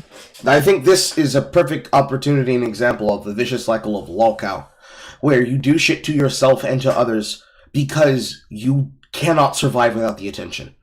Most people's entire marketing techniques exist around existing as someone to be talked about. Because it's like, or someone to be like feel sorry for, or they need the. Like you're either a you're either a lol cow, you're a horror cow, or you're a feeder. Well, it's like Boogie. It's like Boogie now. It's gotten to the point where he's addicted to attention to such a degree that he's willing to play up being a lol cow and be the laughing stock of the room, just so he doesn't lose relevance. Yes. In the same way that he habitually lies, because he knows, not even because he thinks the lie will be believable, but because he knows if he keeps lying, he'll keep getting attention for being a liar. Yes. The case of Twitch is a good example when it comes to the how far is too far and how soon is too soon. Humor, jokes, political content. Realistically, there should be no political content on Twitch. Period. I agree with that. Like, I mean, it's wacky enough to see like Trump live streaming on it, but I don't think he's nearly as out there as like Hassan and his crew was. Like, there's always going to be some little progressive Hitler particle of politics on any kind of broadcasting website, because life will find a way. But you shouldn't have a content creator who is dedicated to it, because politics is just another level of drama and another sphere of drama. Yeah. Even what I'm doing right now technically shouldn't be on the platform, on Twitch, simply because it invites too much charged emotions and too many charged conversations. And Twitch has demonstrated itself, at least under the leadership of Dan Clancy, and Emmett Shear before him, that you cannot have these conversations on Twitch without having a very, very sterilized and controlled, moderated chat room. Because the members of Trust and Safety will give you the worst interpretation of your actions, and use that worst interpretation to then levy your bans. So adding on this caveat, as I've done so for each of the topics that we've already hit thus far, as well as what I just drew, each of these spaces have their own form of a toxic space or a toxic subject matter that creates a vicious cycle that can then inspire looping. Because then looping becomes the point of the attention cycle. If you can loop the conversation enough so that you can hit all the talking points you want and bring in as many more people at the top of the funnel to then go to the bottom of the funnel, start them out on a very simple talking point and then get down to your more extreme talking points, this creates the entire reason why we have dead internet theory. Although it's not that it's a dead internet, it's just that it's 5 websites that repeat the same opinions, with the exception of Reddit, which is now realizing that they are in a hug box. Whether they stay the fuck awake or they go back to sleep after 4 years of Trump from 2024 to 2028, Lord forbid something bad happen, and they don't immediately get 8 years of JD Vance, I don't know if it'll stick. At least in the influencer side of things. I haven't seen, on the side here now, or as I was setting up for this today, a single person really justifying her actions, but I don't know if that's because they consider this to be legitimately bad on all sides, or they're biting their tongue, waiting for somebody else to start saying that she shouldn't have done that before they jump in. Because they know how hot this is. This is a no-go zone. And if you just jump out saying, nah, she shouldn't have done that for this reason and this reason and this reason, they know they're going to get a hammer. Anyways, moving forward. We're almost done. Okay to say certain lifestyles invite certain negative things. And I think it's okay to say we shouldn't promote these lifestyles because they encourage a lot of these negative things. Now, I shouldn't be shaming the people who end up suffering from the negative consequences. But I think it's okay to say, don't hang around drug dealers and all these guys because you might get blasted. And I think it's okay to say don't promote these kind of relationship dynamics that always put the women far below the men and treat it as an object. If that's victim, I don't know. But I think it's important to say that because this is the negative side of this stuff. If they can go out and promote it and it sometimes can have very dark outcomes, I think it's okay to be on the other side and say this is some of the bad things that happen to it. And it's a possibility, not saying this is the case, that this is what this attracts. I know I would be nervous if my sibling told me they were a trophy wife to some rich guy.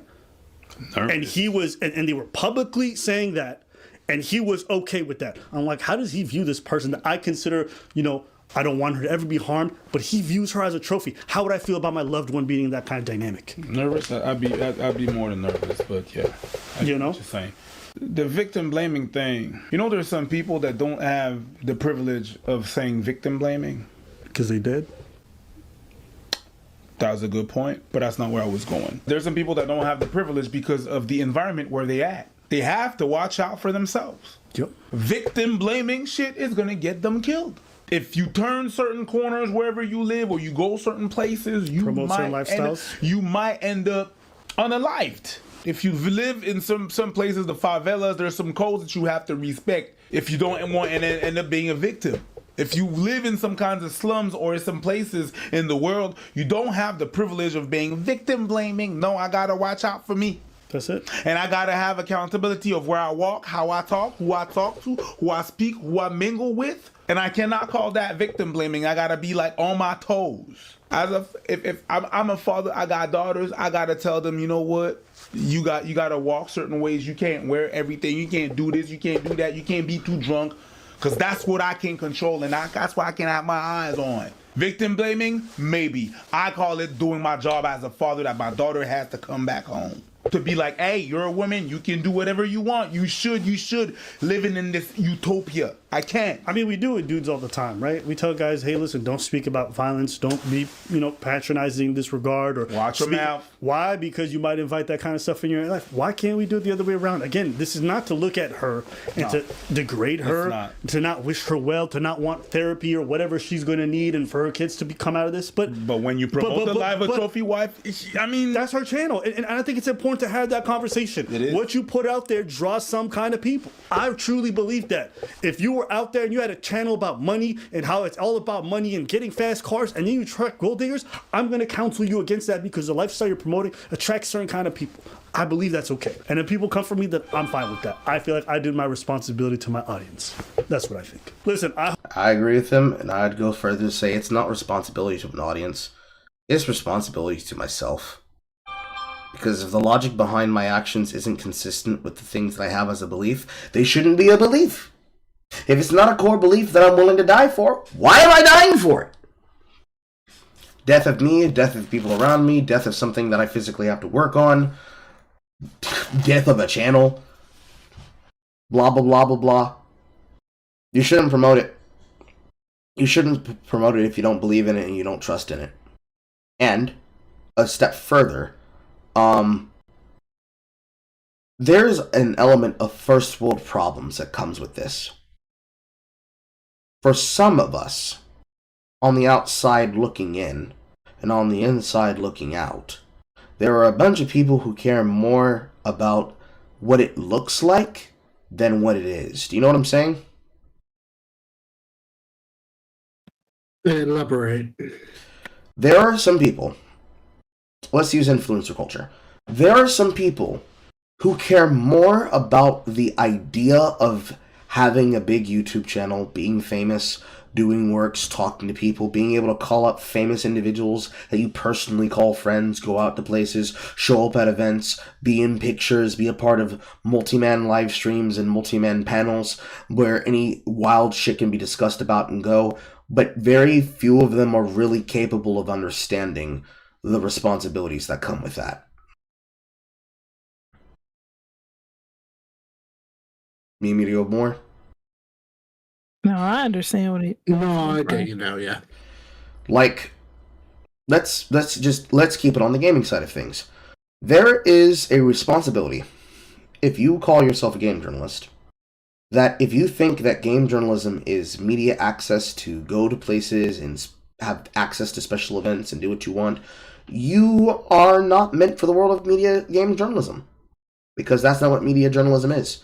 Media journalism... It's not about that. It's about, like, reporting on games. Video games. Like, media journalism, from the position of just reviewing it, is you sit down and you dedicate 90 hours out of a week to understanding that game, learning it, figuring it out, giving it a fair shake, testing it, trying it.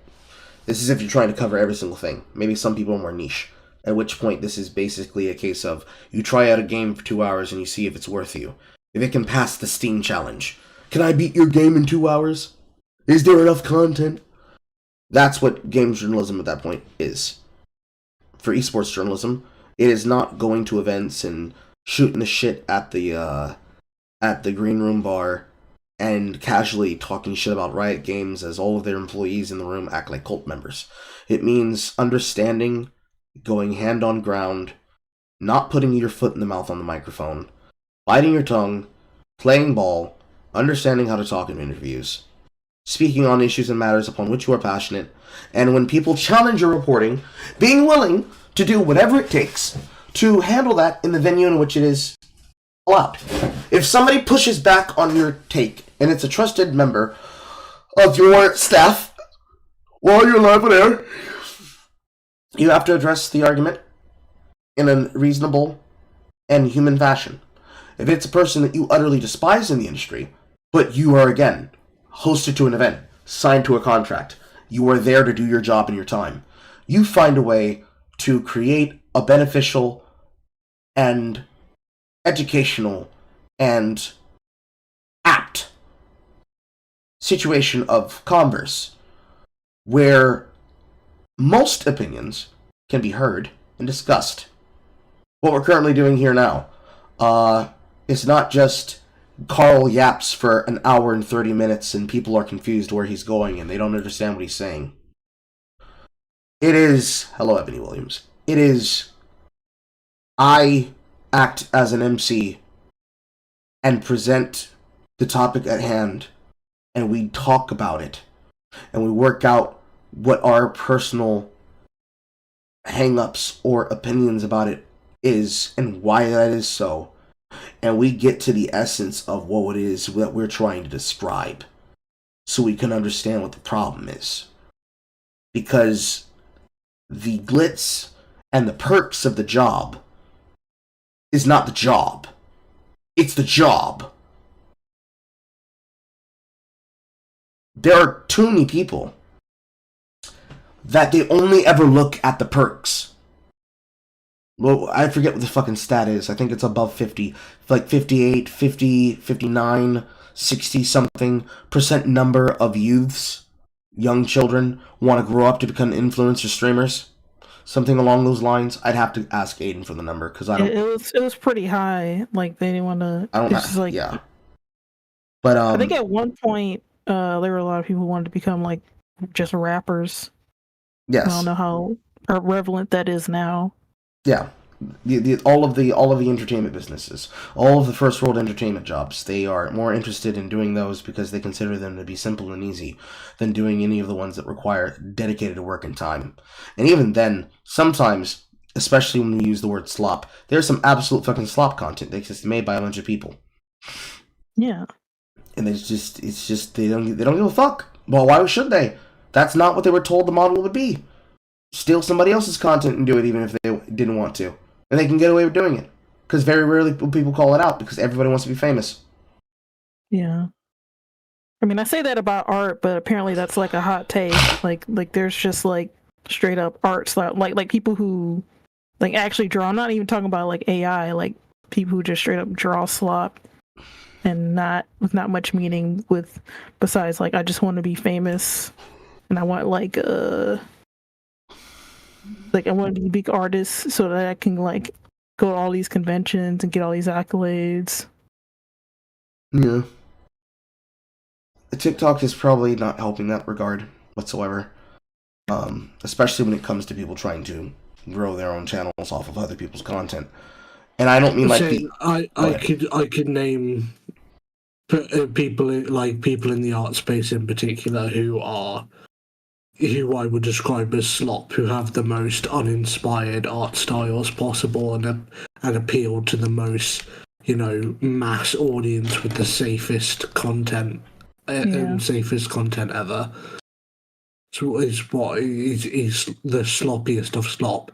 And I could name names, but obviously I don't want to, put you in a bad position, Carl. Yeah. It's a societal issue and a cultural issue in each industry space where it is, because when you hear that word, it's like, what industry, bro? I'm just making videos, but it's like you're taking part in something that is a space of any regard. It'd be no different than being in a city and, oh no, you've been hired and fired from every single job in your city. You can't get a job unless you are self-employed now. It's that element. Burning yourself just for a few ad dollars, making yourself into a lol or horror cow because you can't stop doing a particular kink that you have, or you make it so that people have to witness your shit in public. You can't even hurt yourself alone. You drag other people down with you. This element happens all the time, and it's a first world problem that we even get to talk about and deal with it. But it's also a first world problem that the people who are doing the thing have the ability to even say, how can you ever bring attention to this? Why can't you let me suffer with this in silence? You are victim blaming me. How could I have known, Carl? By having a brain? Being an adult? Not letting it happen? Not letting it get to here? There's a bunch of things that could have been done between here and there. Patterns of behavior? Yeah. Become a chronic noticer. There's ways you could have prevented it from happening. Moving to video 2 now. Today's topic. Make sure this is synced with the rest of the screen. No, it is not. I need to resync it. I have a feeling that Horror has been made indisposed by her husband. Oh no. Hopefully she returns back soon.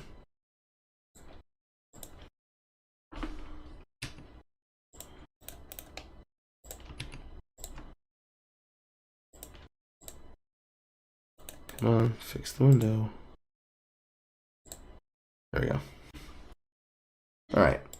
Second video. This is the update video. I want to do a follow-up because there's another video I ended up watching, and I think it's important because it kind of contextualizes everything. So if you guys haven't seen the first video, we put that out just the day before, so you guys can go check that out. She got married to someone rather quickly. During that marriage, she ended up getting raped a couple times, and then after that, her children that she had with this man, which I think we misspoke on, she had two children with this man. They ended up getting touched by the man. So she made a video about it. It went viral, and a lot of people were discussing it, but just keep listening. Hey ladies, welcome back to The New Trophy Wife. Today I'm going to be sharing my story with you guys about how I went from being a single mom to a spoiled housewife in less than 1 year. And you can too. When you know what you know and you listen to that, it's crazy. I had my first child when I was 17 years old. I intentionally got pregnant with my boyfriend at the time and...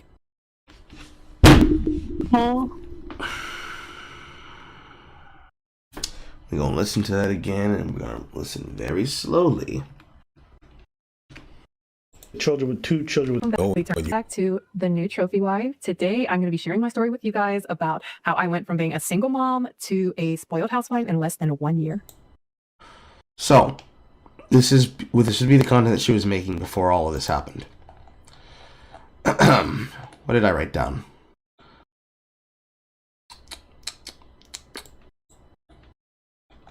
Sometimes some things that you say don't need to be out on the net. Making and supporting content and philosophies that can endanger you and others has to stop because hurting yourself to look good is massively goofy. And then the wheel. Let's start off with what this girl just said. First things I'm noticing as mistakes.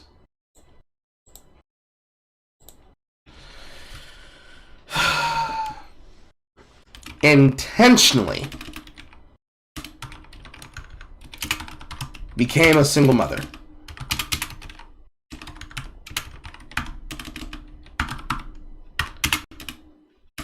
Bragging about how she went from single motherhood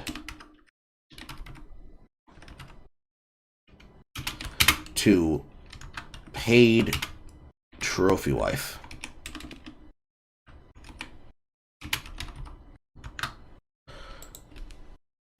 If we didn't have to go any further, we could literally stop there and be like, case closed!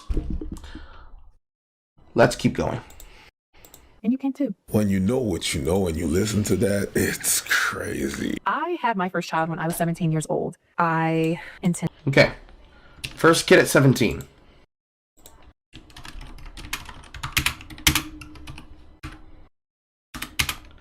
And intentionally, I guess we will have to label this as baby trapping, no? Probably. It depends. She hasn't specified whether the bloke she got pregnant with wanted the baby or not. Though at 17, I can fairly confidently say that wasn't his intention. I don't know. Let's find out. Intentionally got pregnant with my boyfriend at the time and basically turned into a child raising a child. After having 2 children and being a single mom, I think that my self-esteem was... So who was the father of the second child? Same man? definitely low. I didn't know that at the time, but if I think back about the kind of men that I was choosing, it definitely was a reflection of my lower self-esteem. My mom drilled into me, oh, go with the man that's going to be the best breeder. And I think society drilled into me to go after the thug, the street. Okay. So, first child at 17. I'll put a question mark next to baby trap. Second child, father unknown.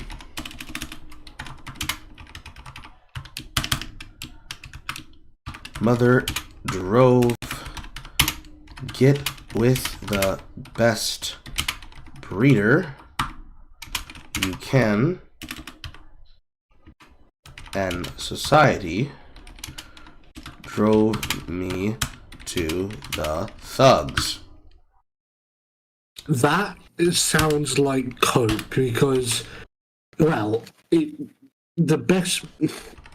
I can understand like someone saying like even if I don't agree with it, getting with the richest person around, but the best breeder.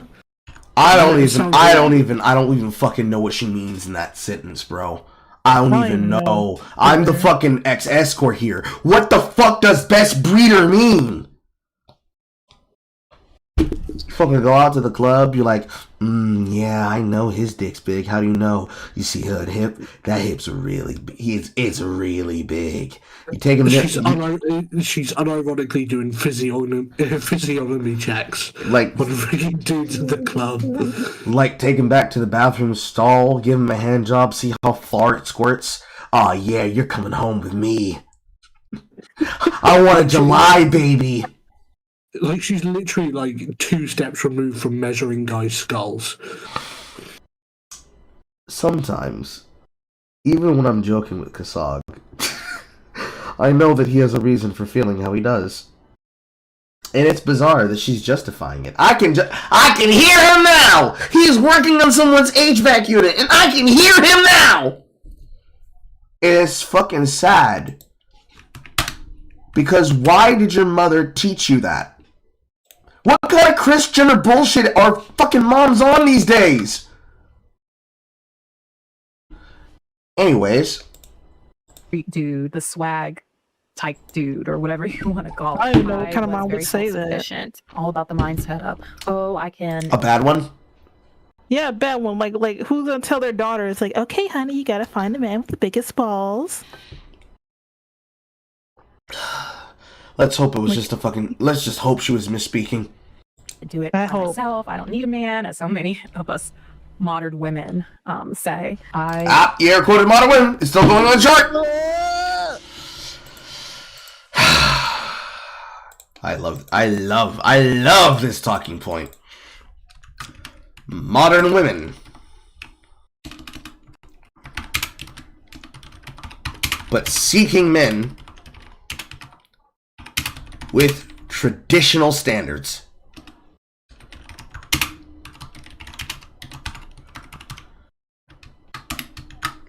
I love this talking point. I could spend hours on this talking point because this is the shit that destroys the dating pool. You cannot be a modern man or a modern woman that are going through and living your life by modern dating standards of friends with benefits and situationships and feminist-led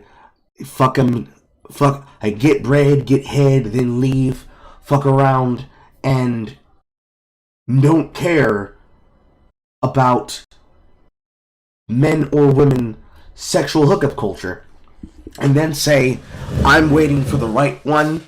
I want a man who's religious and has traditional values so that I can become a do-nothing bee that doesn't have to actually put in work to survive because the man has already secured wealth before.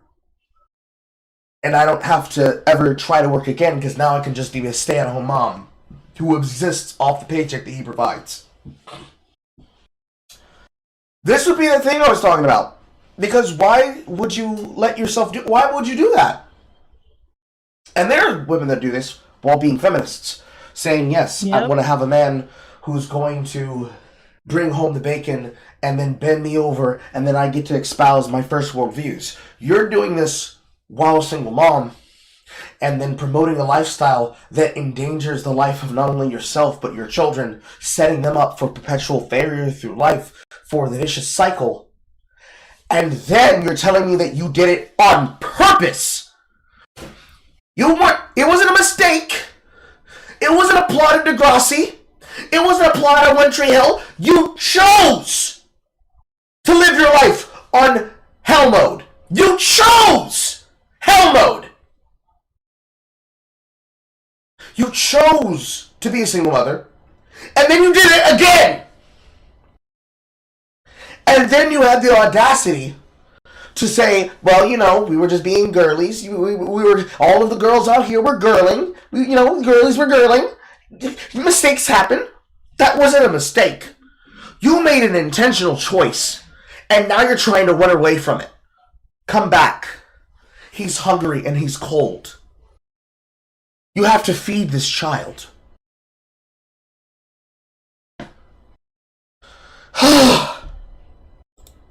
It felt so lonely, and it was sad. It was really sad. It was, I'd say, one of the lowest points in my life, and I realized that I don't want to do this on my own. I don't want to raise these boys on my own. I want a family, and I want someone that I can love. Okay, so the first two were men. So you've already done 4 disservices. First to yourself, then to the men that you forced into parenthood, at least the first man that you forced into parenthood, and then to your 2 sons. Because now they don't have a strong father figure in the home. You said your mother, but you didn't mention your dad. Do you have a dad? Alright, there's another victim. You! You again, in the past, as a child. There was no male parental figure that told you, don't get with fucking hoodlums. Just every single bad choice. She just made every single bad choice, chat. For context, I have not seen what was in this video. Just every single bad choice. Just comboing them. Someone that loves me and my children. And after learning quickly that everything that glitters is not gold, I happened to come across Shira7 on YouTube, and she completely changed my life. And she basically taught me what a high value man is and what to look for when trying to find a husband. You know Shira7 is? No. That's the drizzle girl. Or is it sprinkle? It was the original sprinkle. If you're a woman and you're jealous and you're married, you married the wrong man. Sprinkle. Hello? Hello, we are she's not. Where did you go? You good? You okay? What, the stuff I needed? Yeah. Yeah, I already got it. Okay. I swear I thought I heard horror. No, she had to leave. No, I didn't check the mail. Well, let's see. Yeah. I got a message from her. No problem. Get the fuck out of here, bro. Remember when all the women were like, yo, if you gotta pay bills, sprinkle, leave his ass. Because I could pay bills by myself. What I need him for. You know, that lady. Yes, I tell women to cheat if this is your circumstance. If you're not cheating, you should be. Paying half the rent in this, you should be allowed to cheat and level up. So because of her, she wanted to become a trophy wife. Okay, social media got y'all fucked up. Yes. Social media, truly. This is social media. That's really that. That's self-admitted. And just another detail that's really important here. She was with the father of her kids from 17 till about 24. Did one Christmas by herself and said, I'm changing everything. I'm done. Okay, let's keep watching. So I ended up taking my sister's advice and signing up for eHarmony, and I think the second person that I matched with was the man that I'm married to now, my husband. My husband and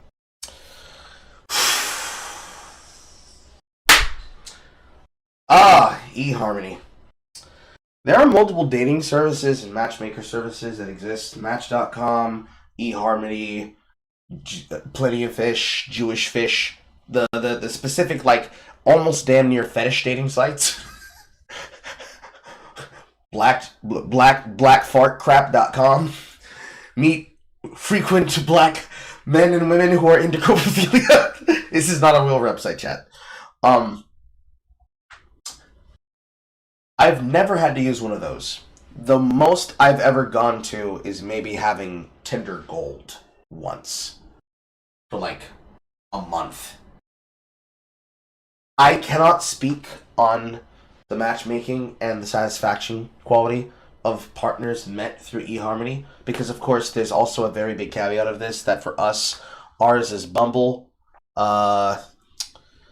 Tinder, Bumble, Hinged, there's a couple of gay ones. My brain is frying which ones those are. All of the ones recently that millennials and Zoomers use are all basically about giving power to the women rather than the men.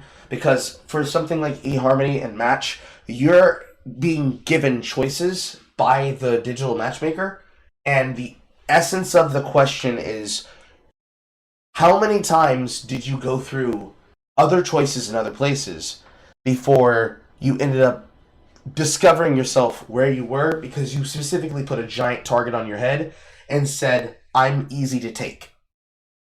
This was discussed by Abba in the first video. Here in the second video, I now have to ask the question, how did you write that profile? Question number one. How did you write that profile? And then question number two, did you put a target on your head that said I'm easily manipulated? Since your mother told you to choose the breast breeder, were you indeed looking for a mandingo on that platform, and it just so happened to be this guy? These are questions that we're not going to find answers to, chat. I have a 20-year age gap, and he was not the first. Woo! Shit! 20. You went from single,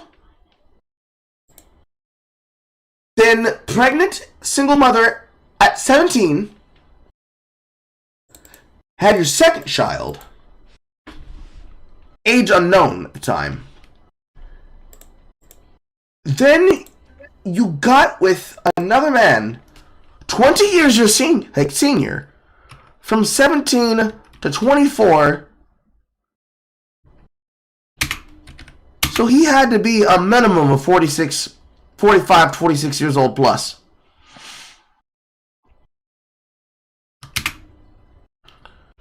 +45-year-old man.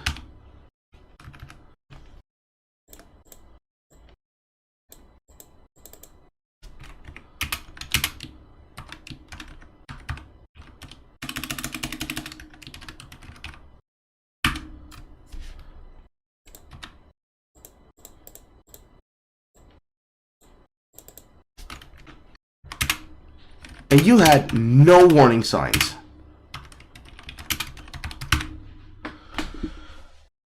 A 20-something-year-old woman being picked up and married by a plus 20-year-old man, and you had no warning signs that there was something that was going to happen to you. Again,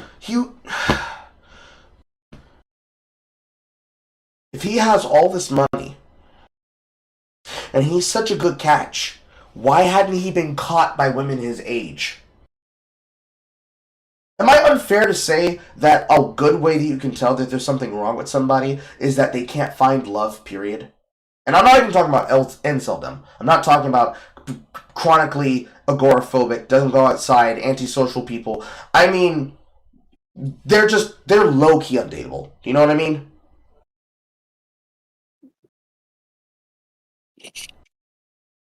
Maybe I'm out of pocket for saying that.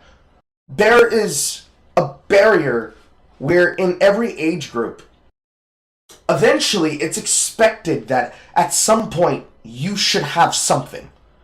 A situationship, a booty call, an arrangement or a platonic friendship between you and a worker at your favorite dump or restaurant or dive bar, either whether it be a waiter or another patron or a server or the bartender.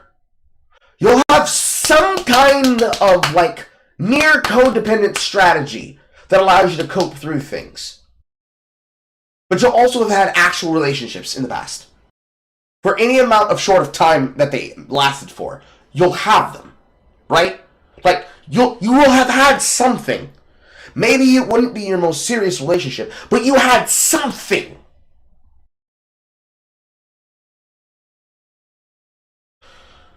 Anyways, move forward. Not important. I'm whiling. Perhaps I'm out of pocket. Everybody else is flabbergasted. I mean, I missed out most of it. I had to go downstairs. I guess Horror had to leave, right? She's occupied with something. Okay.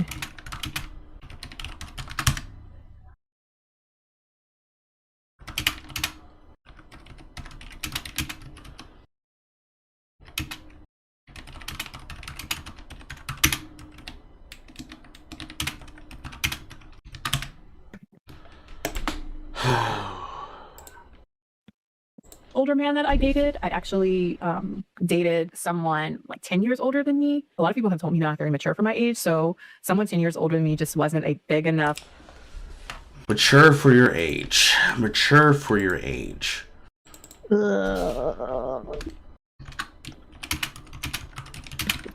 You clearly haven't. She's saying that it just makes me want to laugh if I didn't want to cry, because she's it's clear that she wasn't very mature. She wasn't even mature for her age at 17, and she hasn't matured much since then.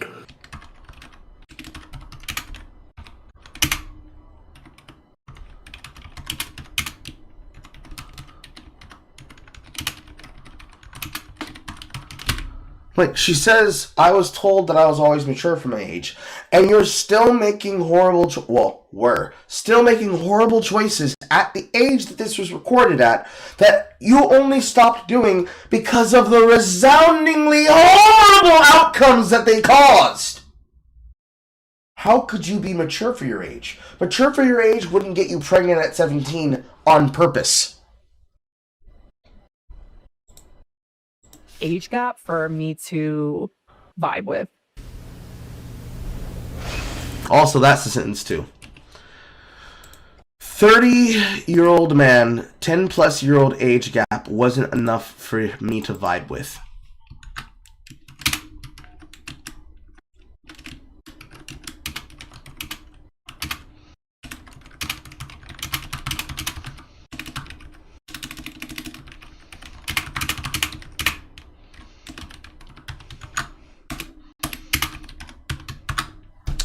Ridiculous.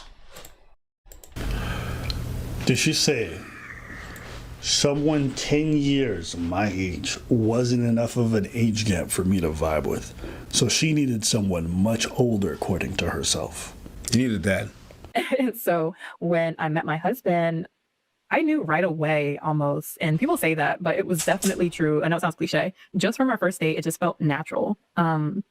I felt like I just had known this person There is nothing more unnatural than the awkward silence of two people at dinner, where you're scared to say something and they're scared at what they're going to receive and hear you saying to them. Both man and woman.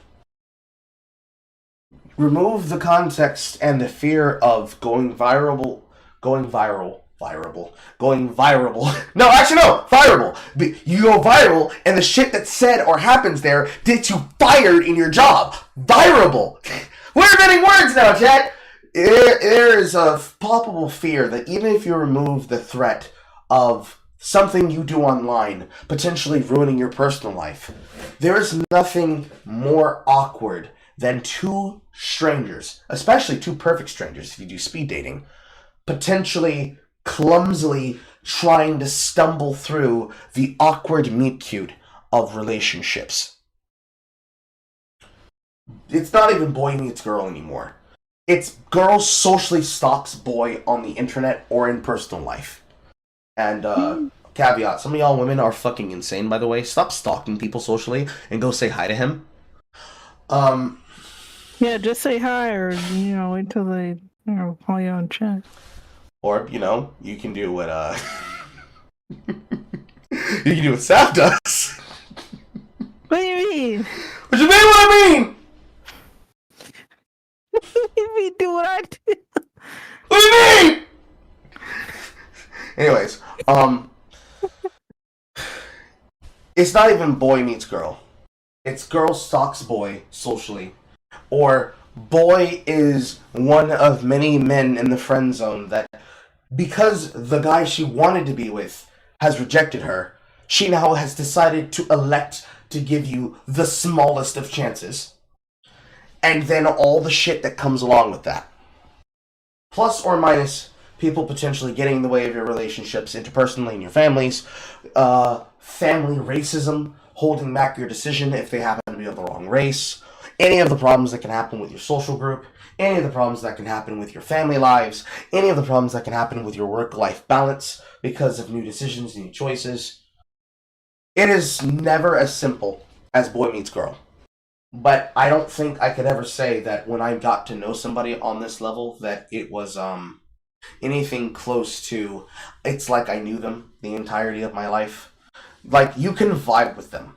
And the vibes get you probably into bed with them. But if you don't like them the morning after, if you sit up in bed and you look at them while they're asleep, and your first thought is ew, it was probably just lust. You were probably only attracted to them because of lust. And the loneliness mattered more to you. You wanted to not sleep that night in an empty bed. And to that, I have to tell you, get a heating pad. Or get a body pillow. Get a heating pad built into a body pillow. But not a freakish shoe. Women. You don't. Moko Dakimakura. No documakuras with obscenely cut and shapen holes directly in the crotch area, men. Oh, hell no. No real dolls.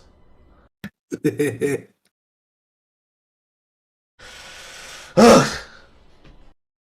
Already, it was so comfortable. I think we both were kind of just dating different people at the time, and it's not good to put all your eggs in one basket. But we had a great first date, and I think he ended up asking me to be his girlfriend on the first date, and I said I would think about it. Then I had gotten into a serious relationship with somebody, and I ended up falling for the girlfriend trap. But that guy had really been investing a lot into me and doing a lot for me, so I kind of felt like I had to agree to be his girlfriend. And therein lies the vicious cycle I just talked about. Falling into monetary lust very easily. He making the money. Falling for the girlfriend trap. But going along with it because he already provided money, and attention. If he asked me multiple But you're so mature for your age. times, and I finally agreed. I could tell that he was really just putting up with my kids. He didn't really embrace them. And I just like packed up my stuff and left. And it was crazy. I'm gonna be dead ass for real. Men that are not the father of the children are probably gonna put up with your kids because your kids are your kids. They aren't your titties. Real talk. I'm not even joking. I am, of course, a different breed. I was raised by older heads. But men out here in these streets, if they come across a single mother, your kids are your kids. They're not their kids. Until they're your kids together, they're your kids. You're asking for a lot when you ask for a man to take on responsibility to children that don't biologically belong to them. Because then they get involved in guardianship. Then they get involved in care. Then they can be brought to court for paternal issues for kids that they didn't sire, but because of legal laws where you live, common law status if there are no established laws in the books where you live, and all the problems that come with petty and small claims court.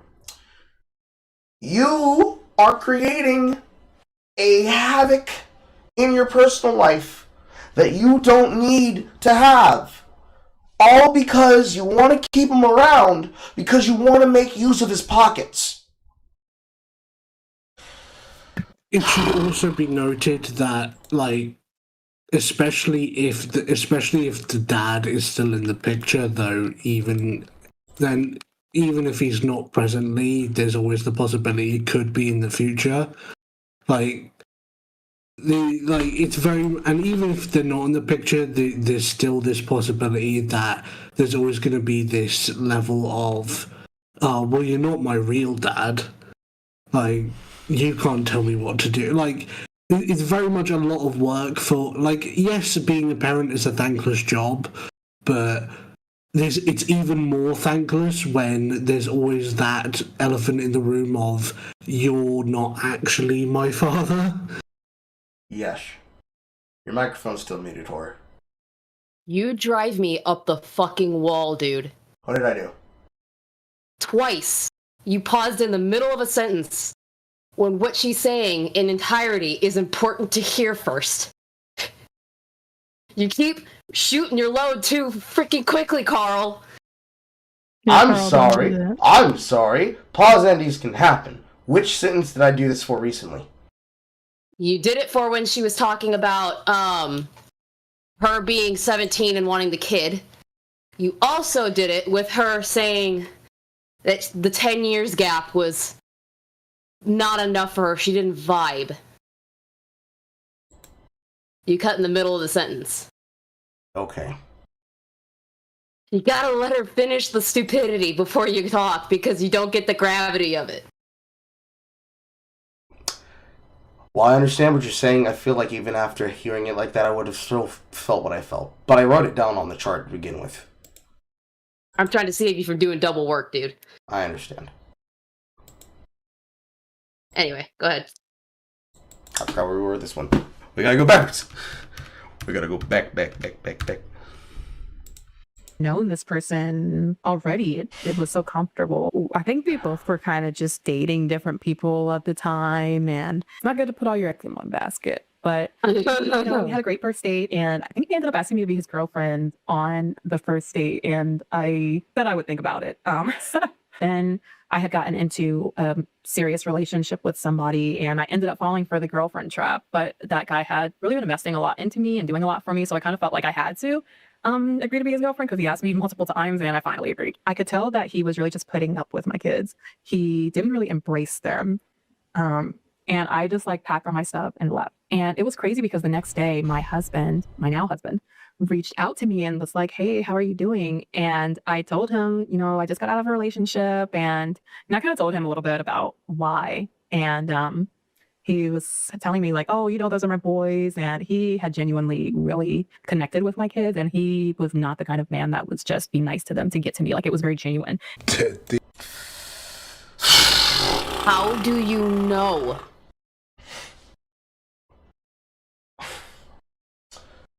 She was dating him for a week. There's like 3 problems there. I technically already started writing on one of them. Building off of what Callum just said, I wrote down falling into monetary lust very easily, falling for the girlfriend trap, but going along with it because he already provided money and attention. Let's add on immediately left the situationship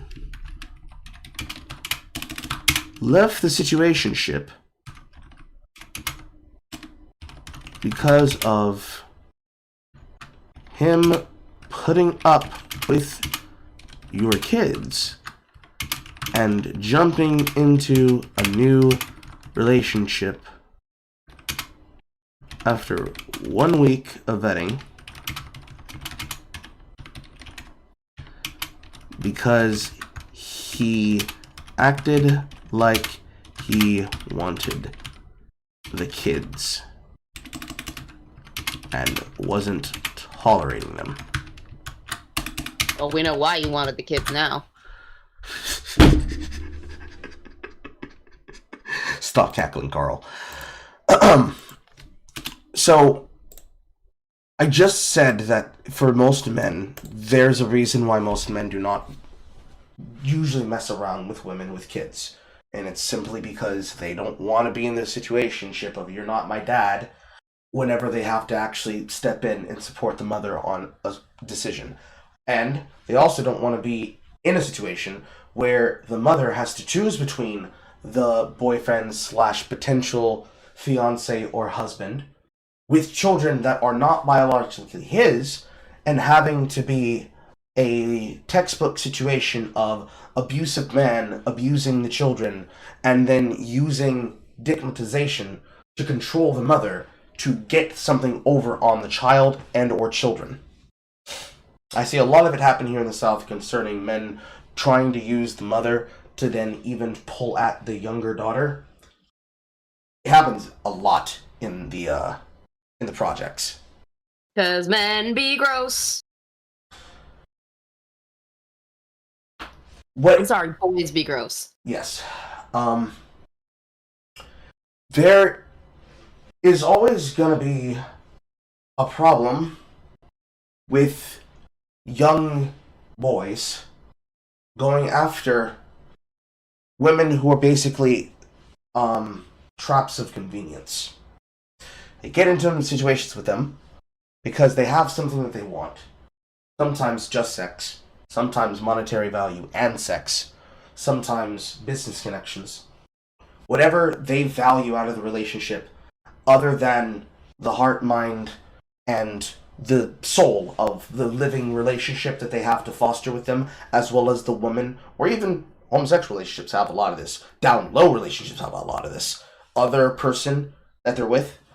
If you throw in the caveat of kids, it creates too many levers for things to go wrong. Because kids are kids. The younger that they are, the more things happen around them. And that's just if it's not necessarily you not wanting to be involved with them. Like, oh no, I'm not taking you out places, I'm not buying your kid food, I'm not buying them this, I'm not buying them that. That's not what I'm talking about. That's an entirely separate conversation that goes into the Young Scholar Dating Association, right? Card-carrying members only. I'm talking about they planned a date for you.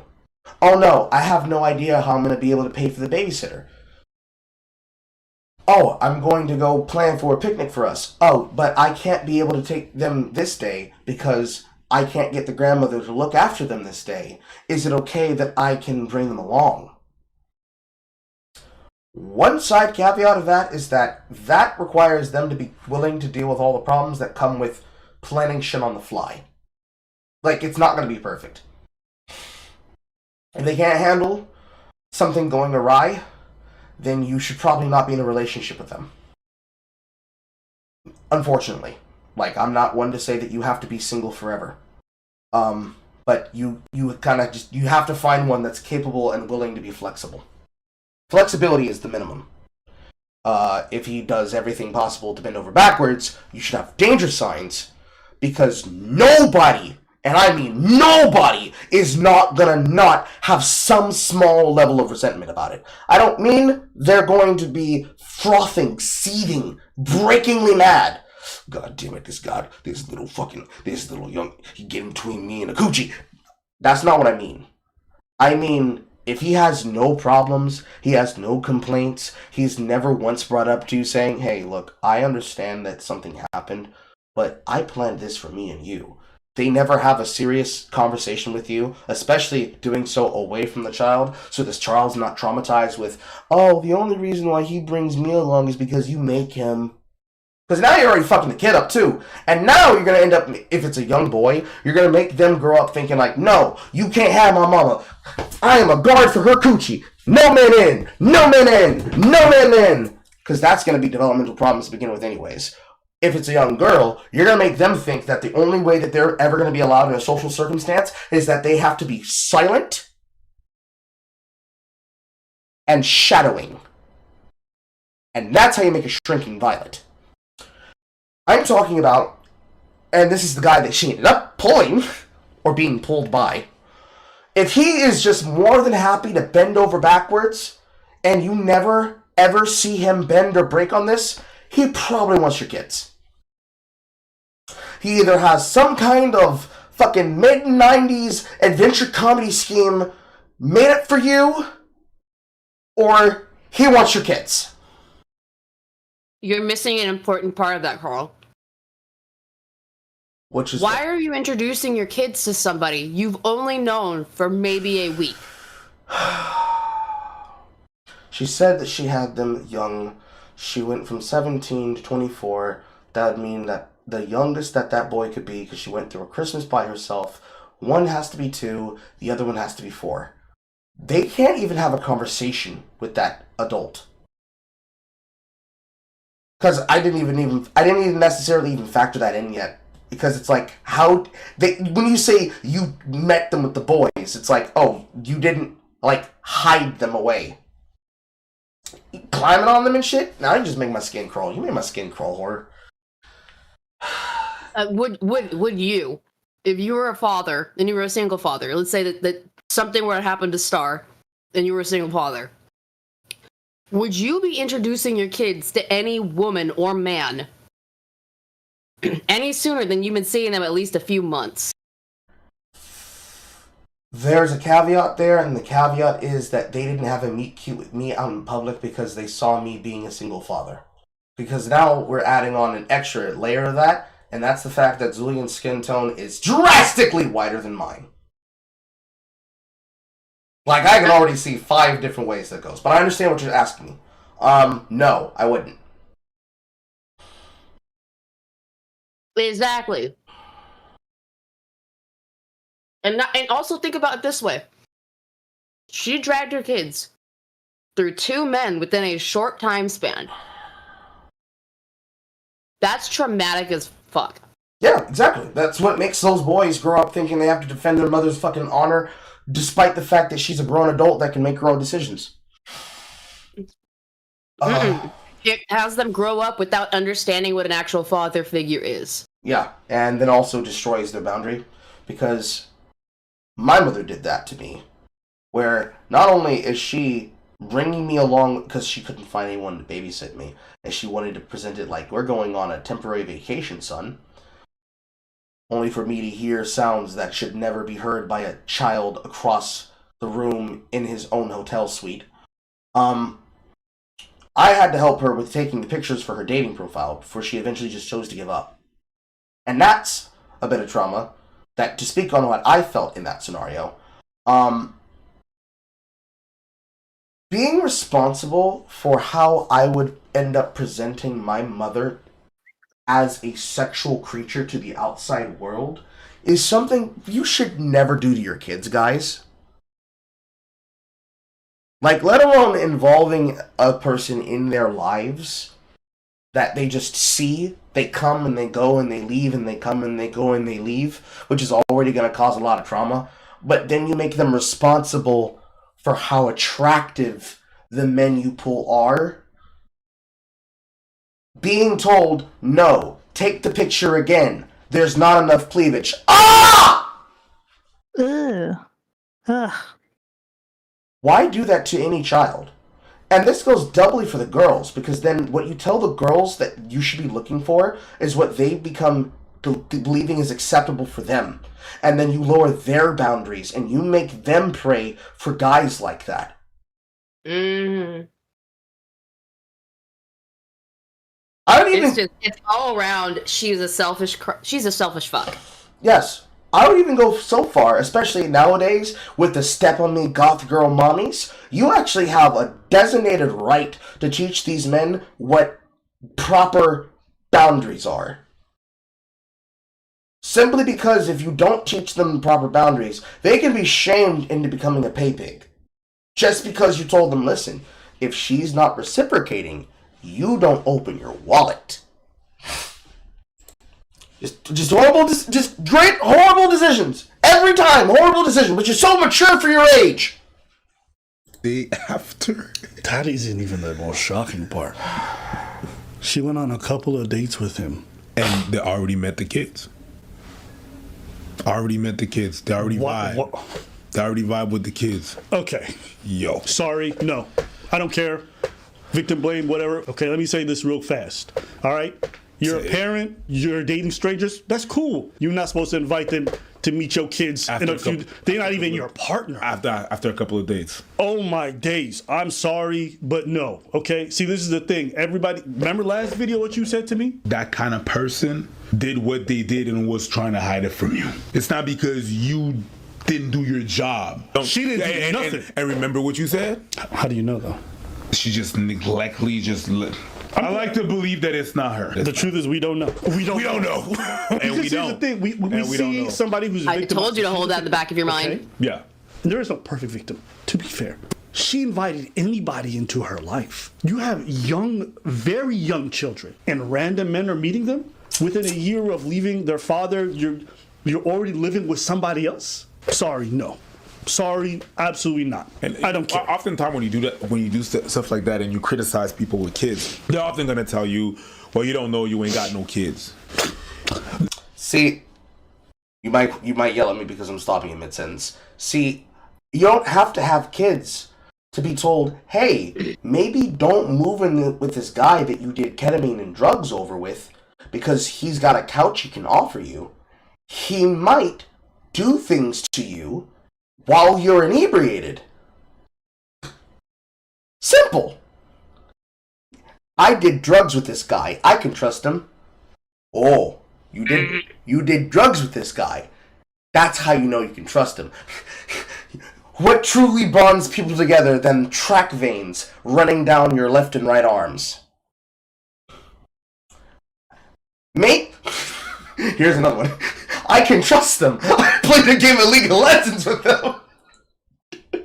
I can trust them. They were in my social circle, and I knew them through a friend of a friend of a friend of a friend of a friend of a friend that heard them say the N-word once, but they thought it was funny the way they said it. Oh my god. That one might be a little bit more legitimate, depending on the social circles you run in. I can trust them. They're a social media figure on Twitter, and they're liked by one of my favorite accounts, and one of my favorite accounts that also follow me back said that they're legit. You have to have something a bit more concrete than that. And I'm sorry, no, you don't understand. You don't have kids. I can imagine, and then after imagining, I can then look at you and say you're fucking stupid. Because you don't even have to bring kids into it. What it is that common sense needs to be more common. Common sense is a rare item on the drop table of life, and unfortunately, it is event exclusive. Mm-hmm. In the event of having common sense! They didn't hit the mega drop table. Oh, fuck. Provide a couple seconds. Sorry, absolutely not. And I don't care. Oftentimes when you do stuff like that and you criticize people with kids, they're often going to tell you, well, you don't know, you ain't got no kids. Bitch, I was a kid. No. Like, it don't take a firefighter to recognize a fire. You understand what I'm saying? It's not because I ain't got no kids I cannot recognize it with some red flags. I understand you people with kids. It's really like touchy to even comment on the fact that how you're raising your kids or anything like that. But we can recognize a red flag without having the kids. There's some things that are it's in the society. We keep saying that it's out there. Stop, don't let anybody. It's your kids. This man told her he wanted her to be his girlfriend on the first date. Yeah, that's weird. That's another red flag. That's weird. So somebody wants to commit to you. They don't know your kids yet. They don't know your life yet. And they already want... You don't think that's bizarre? That's what I said. That's exactly what I fucking said. Was something that stood out about him versus other men that I had dated was he really embraced the fact that I had children because he wanted children. So, you know, he was talking... My lease was going to be ending very soon, which is why I went ahead and moved in with my person. Gotta make more space. That first sentence, though. My lease. He really wanted children. Yeah, bitch, he did. He wanted your girls.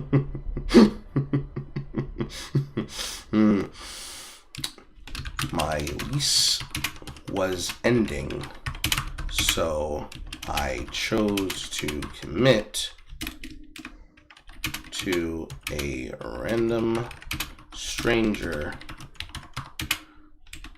who was asking for the responsibility but not assuring accountability and authority on date number 1. My lease was ending, so I chose to commit to a random stranger who was asking for the responsibility and not assuring accountability and authority over me / us / my kids on date number 1. How are you that fucking stupid? That'd be my first question. It's not just Again. stupidity, it's why are you so reckless? Yeah. No, it's recklessness, yes, but it's recklessness born out of stupidity. And it's just stupidity that is created via someone who has not matured since they were 17. Yeah. This is a perpetual teenager who was trying to live out a fantasy of easy opulent lifestyle, and now it's come to bite them in the ass. Of course, we have the worst possible way. Of course, we have the ability and the caveat to say that like a bunch of fucking temporal gods out of context, just watching them learn things after going through it with hindsight. But even there, you are here because Shira told you you should be, quote, leaving guys that aren't doing enough for you, cheating on them, and then leveling up. When she said, I was in a girlfriend trap with a guy because he was giving me money, but I felt like I had to do it anyways because he had been asking, that nigga was in your friend zone.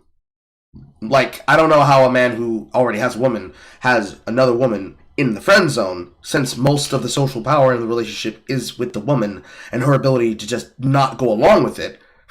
And you chose to go along with it, so that's not even his fault. You then basically created a situationship, then tried to leave the situationship because he at least showed that he was willing to deal with your kids, but he was putting up with your kids. And you also did this while not having a secure home for yourself, separate from the man that you chose to get involved with next. You jumped into that situation off of an immature decision to leave the situation. Immature for 2 reasons, but the most immature part was not even securing your own safety. At least having up a couple of boundaries and barriers. And then adding on the recklessness of bringing your children to this man. And then granting him control over your safety? Moving in with him, thus meaning he could hide anything he wants to from you. Under the authority of, well, you said you want to be a trophy wife, so it's my job to lead. Stop asking all these questions. Something's not clicking. Mm-hmm. that became my ex. We started living together, and What did she say? Her lease was about to end. So that's why she moved? Well, no, she's already breaking up with the guy because she didn't want to get. According to her. I told my husband, I was like, hey, it was so embarrassing to admit, but I was like, I need a place to stay because. Okay! Did you? Okay! Okay! That's what I caught. You don't even need to play the rest of the video. We're going to play the rest of it. So let me get this straight. If you as an individual want to be a hobosexual, that's none of my business. Is it irresponsible? Absolutely.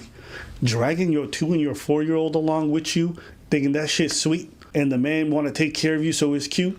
Nah. You're irresponsible, and you are absolutely putting these kids in danger. Yo, and you know what? People want to say victim blame this, and that. Man, listen, if you... Oh, I'm victim blaming here. No. I'll victim blame. Yup. Social services, Carl, he would be victim blaming you, and now because I've heard this information, I'd be contacting people on the inside to then go pull your children out of this situation. Because now I have it's my responsibility to make sure that happens. Like I was saying, a respectful, well thought out, and planned crash out. Because what the fuck is wrong with you? Where's your mama in this? Is your mother dead? Why can't your kids stay with your grandmother while you're doing all this shit with this random man? If you need a sprinkle. I mean sprinkle, yes, but sprinkle, and bring the kids with you in the house, because she didn't say her mother was dead. Considering her mother was giving her the original advice of like finding the best breeder, I'm thinking the mother is no better than her. And do you really think the mother wants to deal with the consequences of her actions when she probably doesn't even deal with the consequences of her own? No. Well, you see, the mother is more than happy to share. She'll be more than happy to share in the good times, but as soon as things gets hard, she'll be very absent. Well, you say that, but at the same time, she didn't deal with the consequences of having another child. She didn't deal with the consequences of having this daughter, so she's not dealing with the consequences of her grandchildren. That's fucked up. It's like it's not even like a rule of okay, honey, I'm gonna watch them up until they're 7, and then you need to find some way to work this out because Mama's got canastas, and I need to find out if this man got good hips or not. It's fucking stupid. And yet, where's your father? Are you an only child? Do you have no friends? Of course you ain't got no fucking friends. You're the hoe friend. Use a hoe, use a hoe, use a hoe, use a motherfucking hoe. You ain't got a mom. Your mom's not in the picture helping you with your kids. Your father is either dead or out of commission. You don't have siblings. Hold on. I have the answer to that. Hold on. Oh. You remember correctly. She says in the first video that we watched, she is a child of rape. You're right. There is no daddy. Okay, your father's a rapist. Your mother, I don't know. I don't know if her mother hates her. Because if her mother... I think her mother hates her because she also said she was SA'd as a kid. Okay. So yeah, Mama doesn't care. Okay. That makes Mama doesn't love you. That makes a lot more Daddy sense. doesn't love you. Okay, so your parents are fully out the picture. Doesn't even want to meet your kids. Probably thinks that you just made a horrible mistake and or just repeated the natural cycle by having a child willingly at the age of 17. Grew up as a kid. Where's your social worker? How are you earning money? How are you taking care of them and paying for these groceries? You have to be on DFAX. And you have to have some relationship with your caseworker if you're receiving food stamps. With food stamps, SNAP, EBT. And you don't have a single person you can call to help to figure out how to be able to get childcare? No. Then you have no friends. Because your friends aren't letting you crash on their couch. You're living in a place that has a lease. So you're at least apartment surfing. you're in situationships with other men that are not of a good quality to date. They're willing to put up with your kids.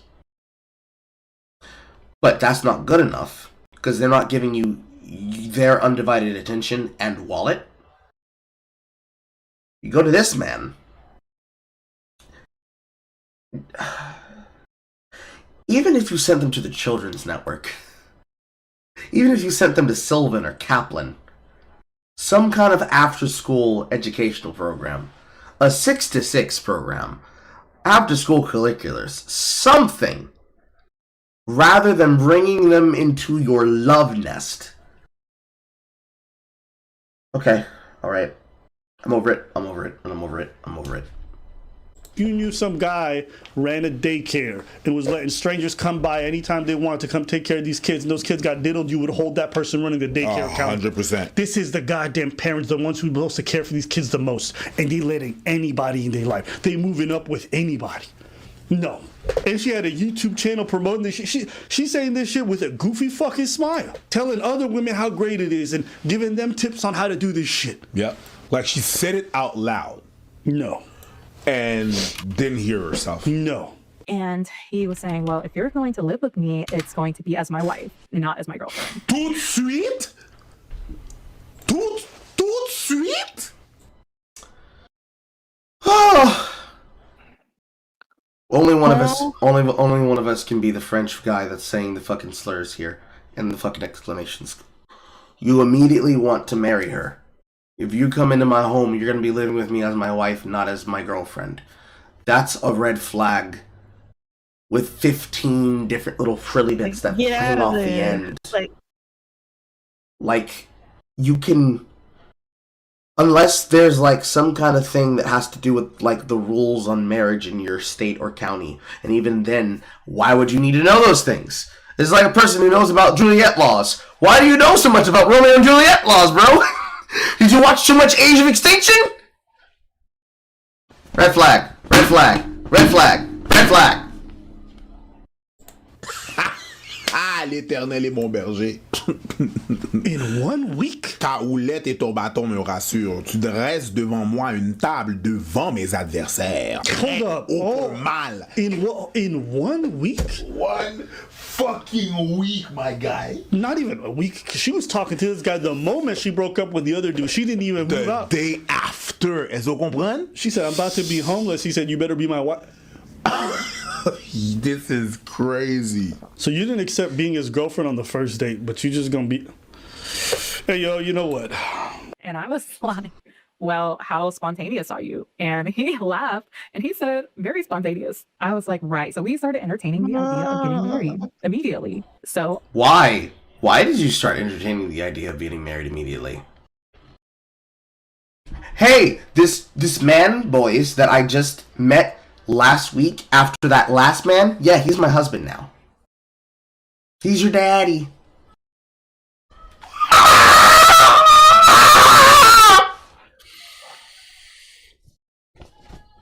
I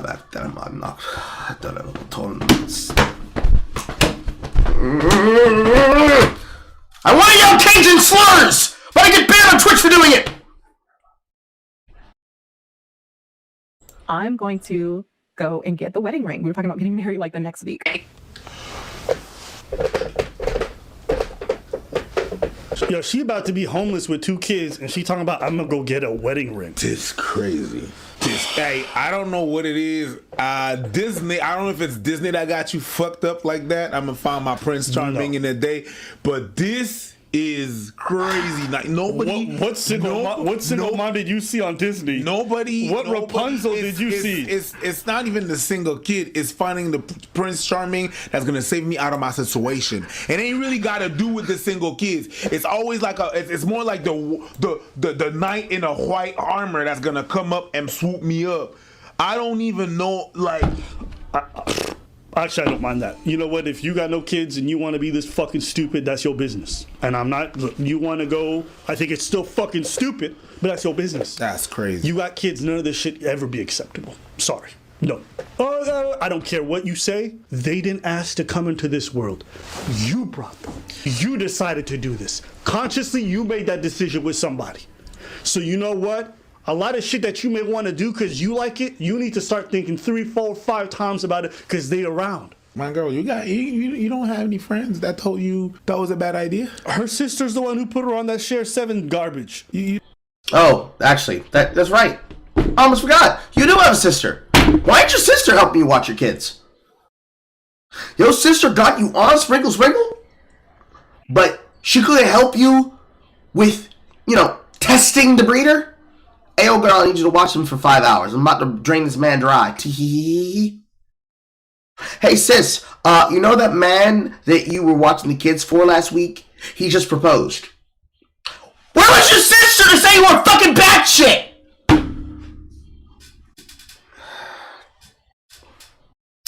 Koyon.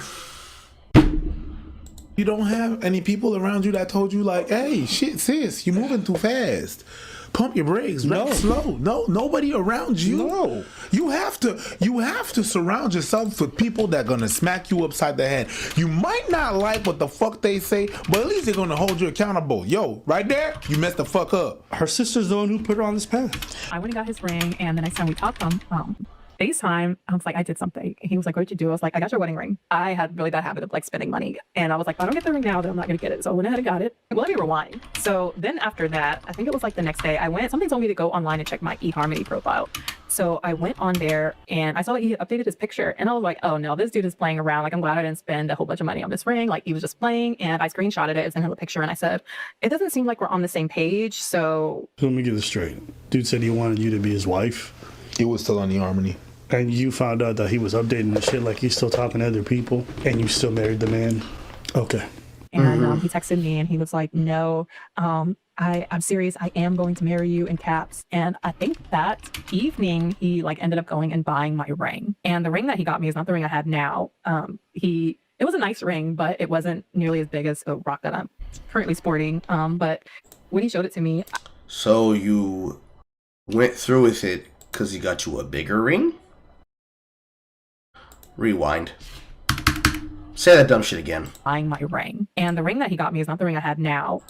It was a nice ring, but it wasn't nearly as big as the rock that I'm currently sporting. But when he showed it to me, in my head, I said, it's not about the ring, it's about the marriage. And I definitely think that that's something that you ladies should keep in mind, is that if a man is going to propose to you, don't make it about the ring, because that can really turn a man off and make him think that that's all that you care about is having a big ring, when it's more important to have the marriage. I think it's more important to have the relationship.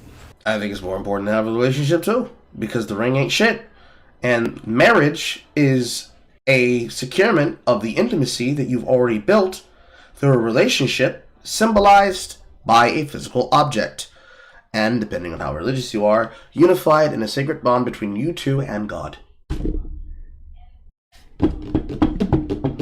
If you are not a spiritual person, the action of marriage literally just means you don't put and you do not let someone put an object inside you or them,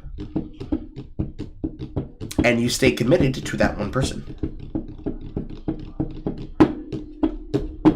You don't even have to spawn. This doesn't even involve childbirth. You do not have to do any of that extra shit to justify making him spend more money on a fucking ring for you. Because then, it's not even about the ring. It could be a fucking polished piece of dirt. And then you get to tell the story about, yeah, look at this fucking ring that Dwayne got me. He made this out of a polished piece of dirt. He hardened it with epoxy and plaster and then drilled a hole in it, the way he drilled a hole into my heart. Aww. People will probably look at you and be like, yeah, that's Angie, the girl who has the dirt ring. But, he gave you everything he had, including his heart, and 3 to 6 months of his paycheck. Meanwhile, most wedding bands that men get, unless they happen to work in factories, which it's the only one they get, because they don't want to get their fucking finger pulled off by a machine, they get fucking plain bands, or the plastic ring. Of course, that one is more sensible for most people because they don't want to spend too much money on it. And also, the finger thing. He can't do those tricks you like if he's missing a finger because it got stuck in the CNC press. Anyways.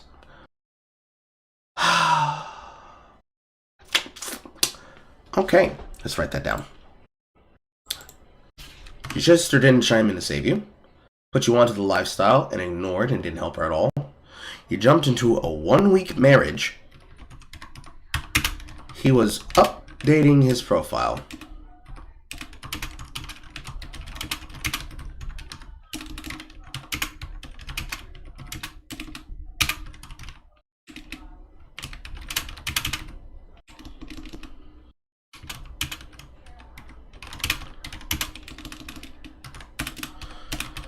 You stayed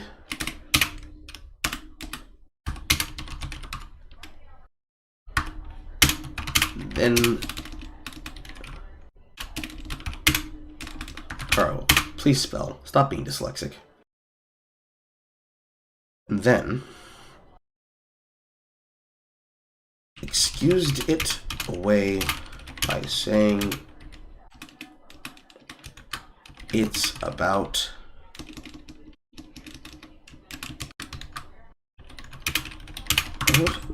the marriage, not the ring. Because you wanted a bigger ring. There are so many fucking problems in that. There are red flags not only for the man, but there are red flags for her. Moving on. I think it's more important to have time. It's more important to have safety for your kids. I'm pretty sure if I opened up my fucking Instagram and said, hey, to somebody, some crazy person's probably going to say yes. Mm-hmm. Probably more important to get to know them first. So we ended up getting married the next week. Everybody was shocked. I randomly called my mom, my grandmother. No "Hey, shit, everyone was shocked. Days. We had... So you called your mom for your 1-week fiance/wedding. And you called your grandmother. Why didn't you call grandma to help with the kids? Did grandma hate you too? Wouldn't be shocked. The sisterhood failed you. The sisterhood failed you. Fucking Christ. You know, we got married at the courthouse because I told him I don't need a big wedding. There's not really a lot to that. Most people don't like to have big traditional cathedral style weddings, usually because they're more expensive and it takes more time to renovate the space. That's all I'm going to say to that. I spent that money elsewhere. Becoming his wife and really being the kind of woman that could just get a ring like that took work. I had to... No, the fuck it doesn't. Let's let you finish that dumbass statement. Wedding. I'd rather spend that money elsewhere. Becoming his wife and really being the kind of woman that could just get a ring like that took work. I had to become the kind of woman that a man would want to take around his colleagues. But yeah, I know it's kind of a interesting story, but I also helped 2 of my sisters to get married. They both got married in less than a year as well. So I'm really good at knowing how to get married. There's a difference between less than a year and a week. Sweetheart. Baby cakes. Honey. You dumb. So you have a second sister. Did your other sister also not help you with your kids and tell you how fucking retarded you're being? So everybody in your family when yours hates you. Mm.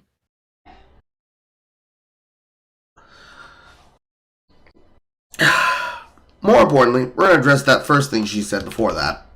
His wife and really being the kind of woman that could just get a ring like that took work. I had to become the kind of woman that a man would want to take around his colleagues. But yeah.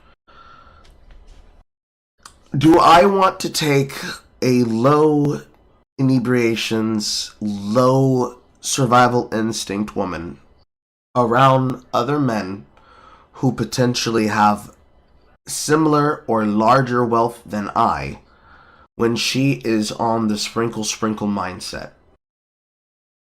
Do I want that woman in that situation? I'm not saying this about all women in general. I'm saying this specifically about her. Knowing you, him knowing you and what he's pulling you for, do I bring you around other guys with my same or higher income bracket and allow you to socialize with them? And I bet he fucking didn't. Because in his mind, as a predator, he knew not to let his prey around other predators.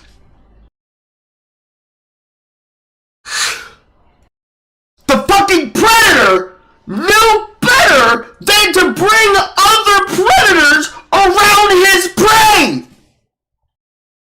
He has better computational skills than you. How's that for a fucking shocker? But of course, ain't nobody else gonna get these kids. These kids are mine. Get your own underage girls. Shame, shame, sin, sin, shame, sin, shame. Anyways. Yeah, I know it's kind of a interesting story, but I also helped two of my sisters to get married. They both got married in less than a year as well. So I'm really good at knowing how to get women the ring. Oh my God. Okay. I'm not, at first I was just angry because I think kids are raised in these environments. Now I'm just sad because kids are raised in these environments. And there's literally nothing most of us can do about the fact that, there's no license to be a parent. There's nothing. Any of you crazy motherfuckers can have kids and put them in all kinds of situations, and then if they get violated, then all I'm supposed to say is you guys are victims, and that's it. And I can't question what the fuck you were doing as a parent. I can't. Apparently, that's the world that y'all live in. You know what? I don't give a fuck about that world. It's a dumb fucking world. And you're a fucking idiot, too. Yes, you're a fucking idiot. If you're not willing to critique parents who don't care about not putting seatbelts on their kids, leaving their kids in the car, leaving their kids with random women they've never met, and don't even think twice about it, living and moving in with you, then something wrong with you, in my opinion. Those kids didn't ask to be brought in this world. The least you could do is try to protect them. I'm not saying you got to be perfect, because sometimes things happen to our kids, and it's not your fault. Sometimes that's the case. And even this happening to her kids, it shouldn't be okay because she made dumb fucking decisions. But goddamn, if you don't want to get robbed, is it too much to say, hey, close your door? No. She didn't even do that. Like, there should be a bare minimum threshold that you have to meet, and I think that's the way the law works as well, before you can be criminally charged for not taking care of your kids. You left your kid in the car, we find them just before they pass away. Can we not ask the same goddamn questions? Should you not be held liable? And you inviting complete random fucking people. Within a week. Moving into, you don't know them. And then you want a Pepe Frog, I didn't know this was gonna happen. Like, cut the shit, man. I'm not saying parents gotta be perfect. Goddamn, my mom wasn't perfect, my dad wasn't perfect. Most parents I know are not perfect. Nobody asking that. But did she even do the bare minimum? Be honest. And now people DMing me all this bullshit about a victim. Shut your ass up. And most single moms that I meet are very responsible. In fact, they go the opposite direction. They do everything they can to vet the people before they bring them in life. That's the ones I meet personally. That's the one I've never met a single mom in my life who's like, come meet my kids right away. That's the one I know too. I'm sorry. I have to look at the opposite and say, you guys are fucking idiots. It's like it gives a bad name to single mom. There's a stigma with single mom. Especially right now with the red pill and stuff like that, they're always blaming that, you made the wrong decisions, So we have to highlight the ones that are doing the good ones, you know what I mean? That's how I've been raised. When someone doesn't do good, you tell that person. And that person needs to know that they fucked up. No matter how hard the situation is and how messed up the situation is, the person has to know that they mess up. And we keep going in this situation where we don't talk about those things because it's difficult, because we don't want to, but she's already having a bad time. Yeah, but it's part of it. It's part of it. I feel like every time I fuck up, I have no sympathy from the people that are telling me that I fuck up. And they shouldn't. Reality is they shouldn't. If I fuck up, it's going to be hard, but you got to let the person know. And we have to have these discussions, these hard discussions. It's not easy. I understand it. But if we would stop talking, stop moving every time something is difficult, this world is not going to go nowhere. And we're going to keep on repeating the same mistakes all over again. It doesn't exclude the fact that some shit happened to the lady. And that man is a terrible, terrible man. But You also have to ask questions and hold people accountable. Were all the steps met? You don't understand it's difficult to be a parent. It is. By God, you have to. Eric, I need you to come to a period. Have to at least try. I'm here talking about the door was not even locked. The door was not even locked. Bitch was right open. There was no door. There was no door. There was no house. Apparently. There was no fucking house. And it's not like she could give her kids a house. She said she had money. She said she liked spending irresponsibly. She wanted someone to take care of her. She didn't want to do it by herself. So she's not even getting in relationships for the right reason. Sorry. No. Absolutely not. Stop it. Yeah, I'm getting upset about this because I'm like thinking about kids being victimized because bitch wanted new Gucci bags and someone to take care of her. That's crazy. Fucking stupid. You as an adult want to make these dumb decisions? Hey, listen, that's your prerogative. You brought kids into this world that, I don't know.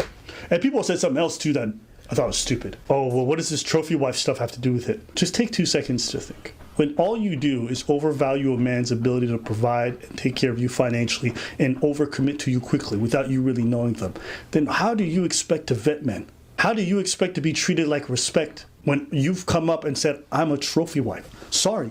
The way top men talk about trophy wife isn't some glamorous thing to be respected. Bitch, know your place because I make all the money. And she was fine with that. She talked about changing all aspects of herself to mold to her man. Changing for a partner isn't inherently bad, but changing to the amount that she did to become some kind of object for this guy, yeah, sorry.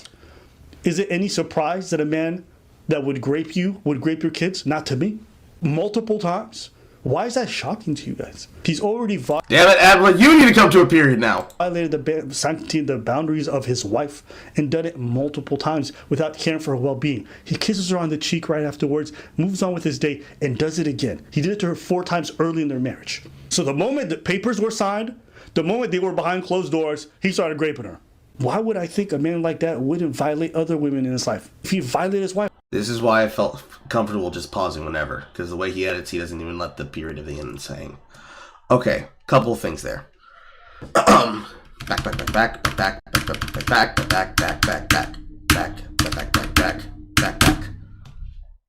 And then you want a Pepe Frog, I didn't know this was gonna happen. Like, even further back. Right about here. And moving in with you. Then something wrong with you, in my opinion. The problem that I have is threefold, and he hits most of them in this long diatribe, as does Eric. The first one is the trophy wife perspective. I'm going to change the words in that. The male provider perspective. Both of these are the same thing. Men are changing themselves into, quote, high-value men, so that they can pull an attractive woman. That woman is a trophy. That is his reward for, quote, becoming high value.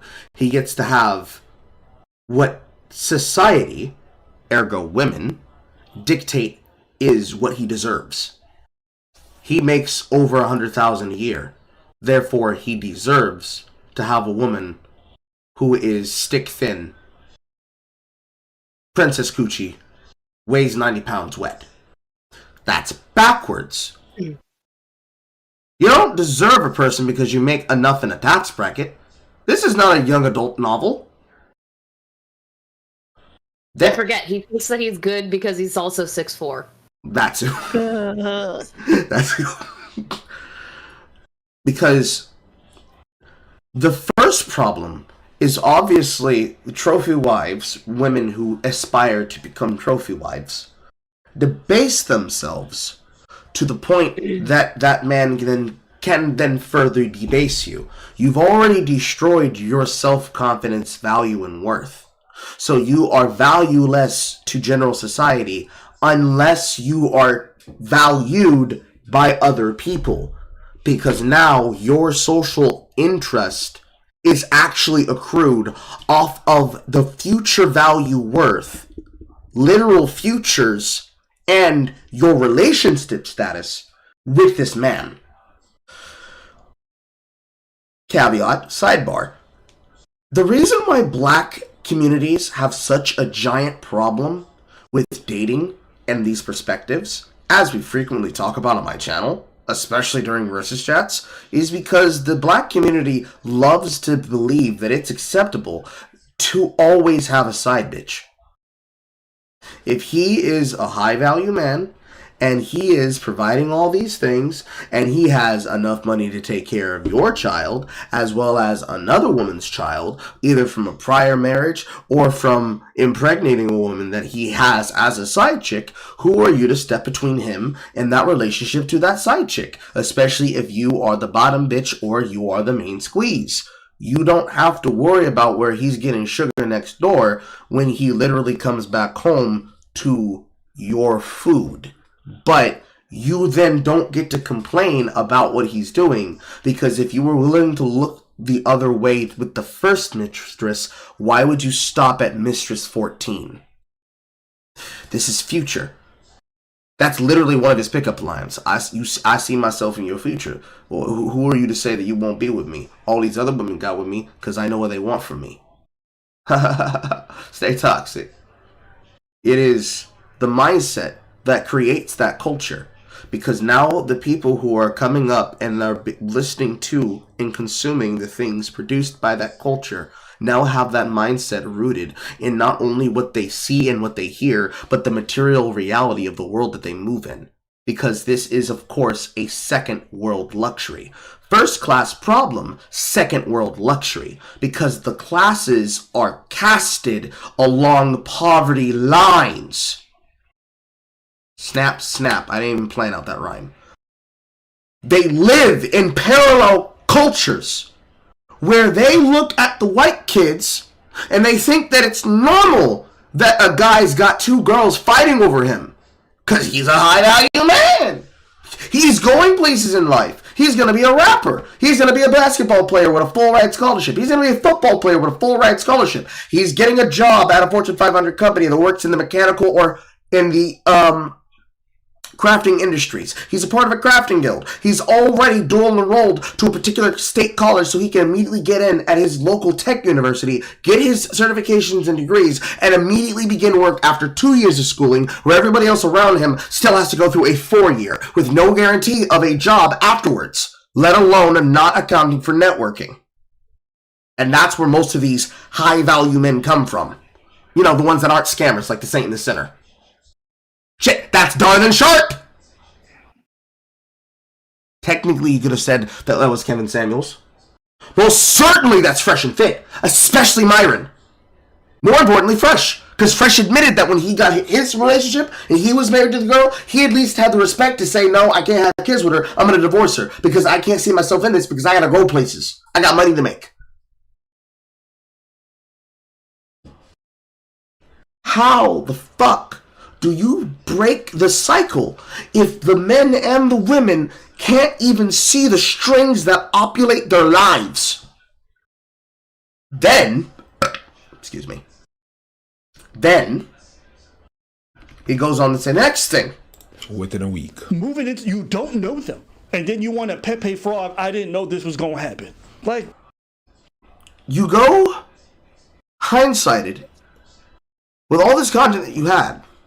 This is the caveat of why I didn't necessarily like her taking it down. I liked that she was able to see what went wrong in this, but I feel that you taking this down and not referencing that situation that you put there in your content doesn't help, because there's a level of shame here that is necessary. But is it shame from I can't believe I allowed this to happen, I have to change myself, or is it the shame of I'm hiding this content because I don't want to be the bottom of everyone's barrel and the bottom of their jokes?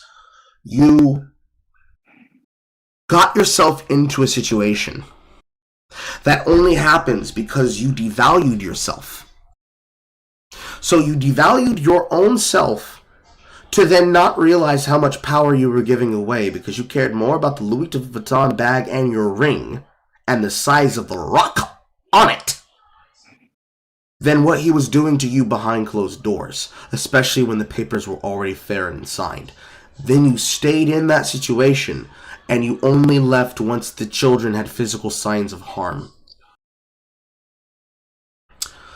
So, if this is the worst of the relationships you had, let's go backwards in time. Not even the guy that you left and then you had a Christmas with.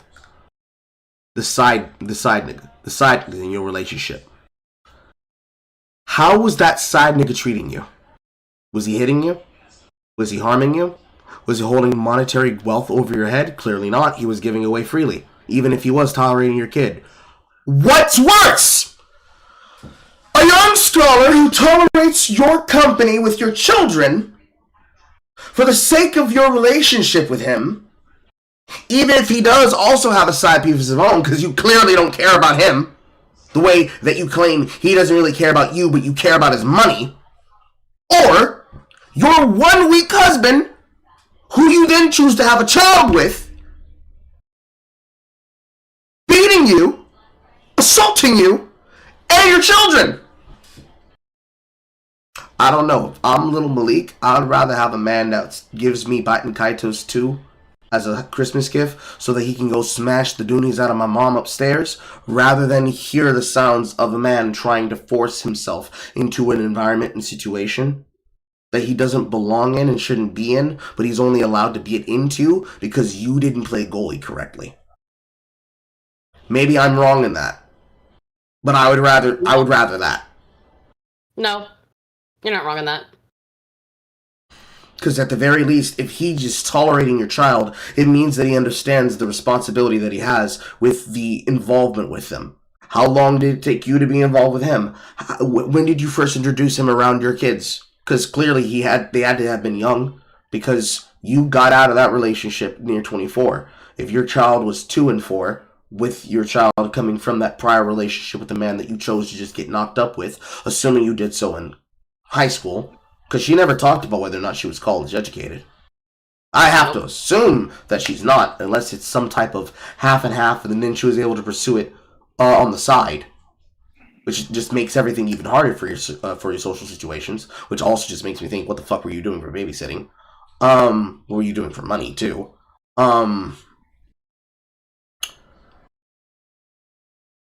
Why was it easier for you to turn to Sprinkle Sprinkle rather than take that lonely, cold Christmas and say, let me try to find guys that like $5 meals at Applebee's? Let me get me a man that will eat the shit out of some Red Robins. Let me get a Costco deal and strike up the guy who looks like he puts argan beard oil from the wholesale section in his beard, before I go on eHarmony and I accept a 1 week marriage from this man who's clearly fucking around looking for more victims, and then not notice that's what he's doing. Because that's also the third thing. When he was doing that extra shit on eHarmony, he was trying to see if he would lock in another victim, and more than likely not tell her about it.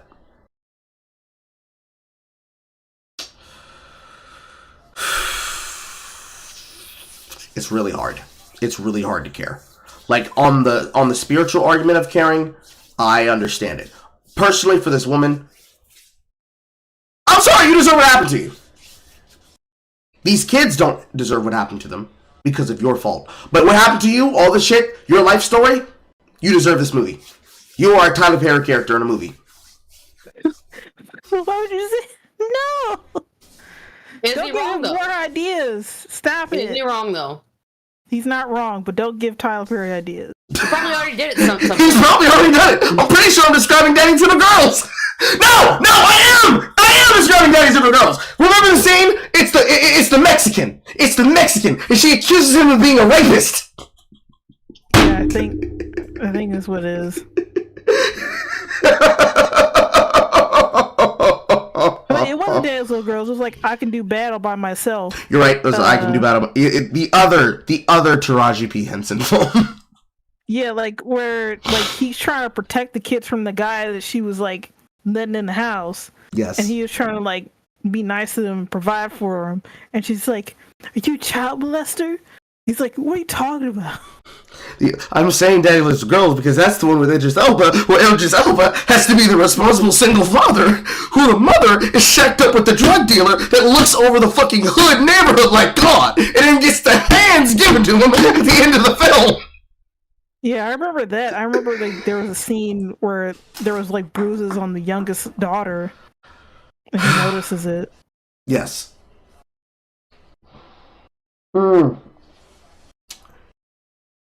You deserve everything that happens to you. You deserve everything that happens to you.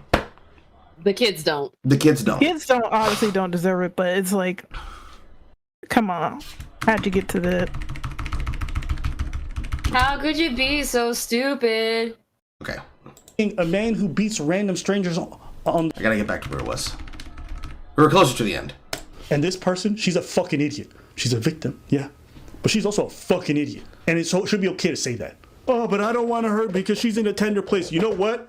She don't really seem to care that much. I have a hard time understanding it. She's just broadcasting her kids' trauma. I said in the first video it was weird. Now I feel even less sympathy for her. Because those kids did not choose their parent to go shack up with some random fucking guy. They didn't choose to be the grape victim. And they didn't choose to have their parent broadcast it to everyone so everyone in their vicinity, everyone in their city, everyone in their family knows that those kids have been victimized now. Where's she from? Yup. We're in Canada. That's over the world. That's not even city no more. That's the world. That's internet. It's viral. Yeah, her videos got every freaking body. No. I'm just gonna say this. That's the last thing I'm gonna say. Okay. In the video, you said that when you were 17, you had a kid by your boyfriend, and you wanted that at 17, and you were basically a kid raising kids. The way you're talking, you're still a kid. Yes. With the decisions that you're making, I'm just poor decisions with my money. You're still a kid raising kids. It's a succession of dumb decision. I was about to say not the smartest, but that's downplaying it. A succession of dumb decisions and fairy-like, princess-like, kid-like kind of thing. You're still a kid raising a kid at 24. Is it because you never had time to grow up? Because you had a kid at 17 that you're still perpetrating the same? I don't know. I'm not a psychologist, but there's definitely something there. Yep. I'm done. She's still a kid. No? Bruh. Moved in quickly. Had 2 kids very young. Moved in with one guy. Didn't work out. Within a day, moved in with the next guy. Within a week, got married. Spending money recklessly. Yep. I would have given the money to a kid and do some decision. They would have done better life decisions.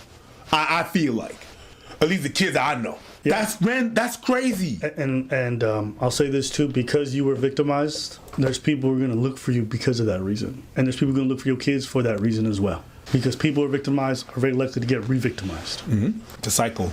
If you don't fix or heal whatever it's in there that made you make those poor decisions, you're doomed to repeat the cycle. Yeah. So and now you're in a situation where you're even more likely to want to be shacked up with somebody. Because you need support. You need someone to hold you. Because you have more kids. Yeah. I don't know. This is super sad. Yep. All right. I need to pull up this video. What a ride. Oh, there's more. I have more videos. More? Yes.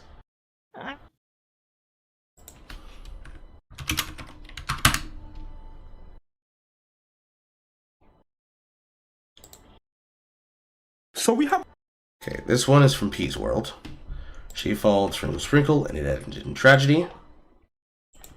Which is basically a recontextualization of the first video from his perspective, but he has opinions that I want there to be broadcasted. So we have a because only a British-sounding black man can be able to deliver the bombastic audacity that is required for how ridiculous this is.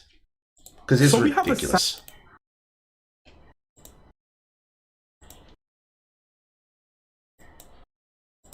So we have a sad video today by a YouTuber by the name of, I believe, Isis. And I hate to be proven right, but I was. All these sprinklers, all these trophy wife, hypergamous, looking for a provider, that's all well and good. Until you start overlooking things that actually matter, like morals, integrity, character, then it becomes a problem. Hi, ladies. Hi, trophies. Because we've seen the first video, I'm going to put him on 1.5. Welcome back to my channel, or welcome if you're new here. If you hear any noise in the background, that's The new baby, it's been a little over a month since I had to end up leaving my husband. It's like I built this channel and this whole brand around being this man's wife and trying to teach other women how to attract good men and provider men and all these different things. And Good and provider are not synonymous. Good and provider are not synonymous. Okay, let's get that straight. I know women who grew up with very wealthy fathers and have a lot of mental issues because of how abusive those men can be. Okay? True. That's another caveat of the sprinkle mentality. You cannot say that a good man is a provider and say that a provider is a good man. Some men are good providers because they grew up in a culture where you are going to potentially be responsible for the death of your kid if you don't provide for them. The generations that grew up from the Depression and the Dust Bowl, they had to struggle from 1920s to 1950s. And when they are at our position as 30-somethings, they're in positions where the choices they got to make, ultimately as the baby boomers, created the backbone of America. Just culturally, in this perspective. Yes, go ahead. I was just going to say, it should also be noted that being a good husband and being a good father are not synonymous. Yes. No. Yeah, this is something that I've experienced in my own life. I won't go into detail, but my dad is a fantastic dad, but he wasn't necessarily the greatest husband to my mum, seeing as he cheated on her and ended up marrying his affair partner. So, you know, he wasn't the best husband, but he's always been a good dad. He's always been there. He's always been involved in our lives. He's never done wrong by me or my siblings. So he's always been a good dad, but that didn't necessarily translate into him being a good husband. So I think it's something that when you have kids, looking for a good husband isn't necessarily good enough. And I think a lot of women who are looking for a husband when they have kids get so lost in the sauce of looking for a good husband that they entirely ignore the whole good father aspect. And this is and you hear this all the time about women get with husbands, they love them, they can't get enough of them. But from the kid's perspective, the new husband is an asshole, and that's because the husband has very clearly shown an intent of, well, I want the woman, but I want nothing to do with the kid, and the woman is so caught up in her own happiness that she's not even considering how it's affecting her own child. So, yeah, I think it's just important to remember that another big conceit of this whole, sprinkle ideology is that it's especially in her case with kids, is that not only is it misconstruing what makes a good husband, it's also like analogizing. It's also misconstruing good husband with good father. So, I mean, yeah, men have generally, if it's their own seed, have more of a connection with their kid than they would with their partner, because that's your blood.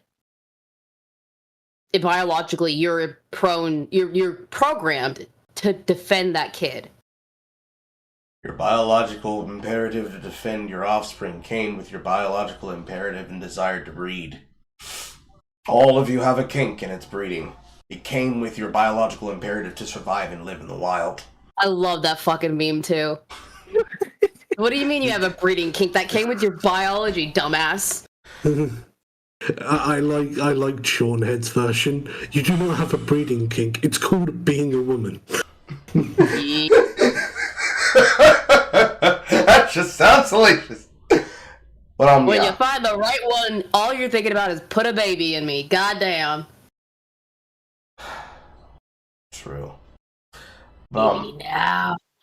The thing that is really contemptuous about the constant conflating that a good provider is a good husband, and a good husband is a good provider, is because it is on the implication that we now live in a generation of gentle parenting. I have no idea what future Carl's gonna fuck up with, so I'm not even gonna say future Carl's gonna be a great dad.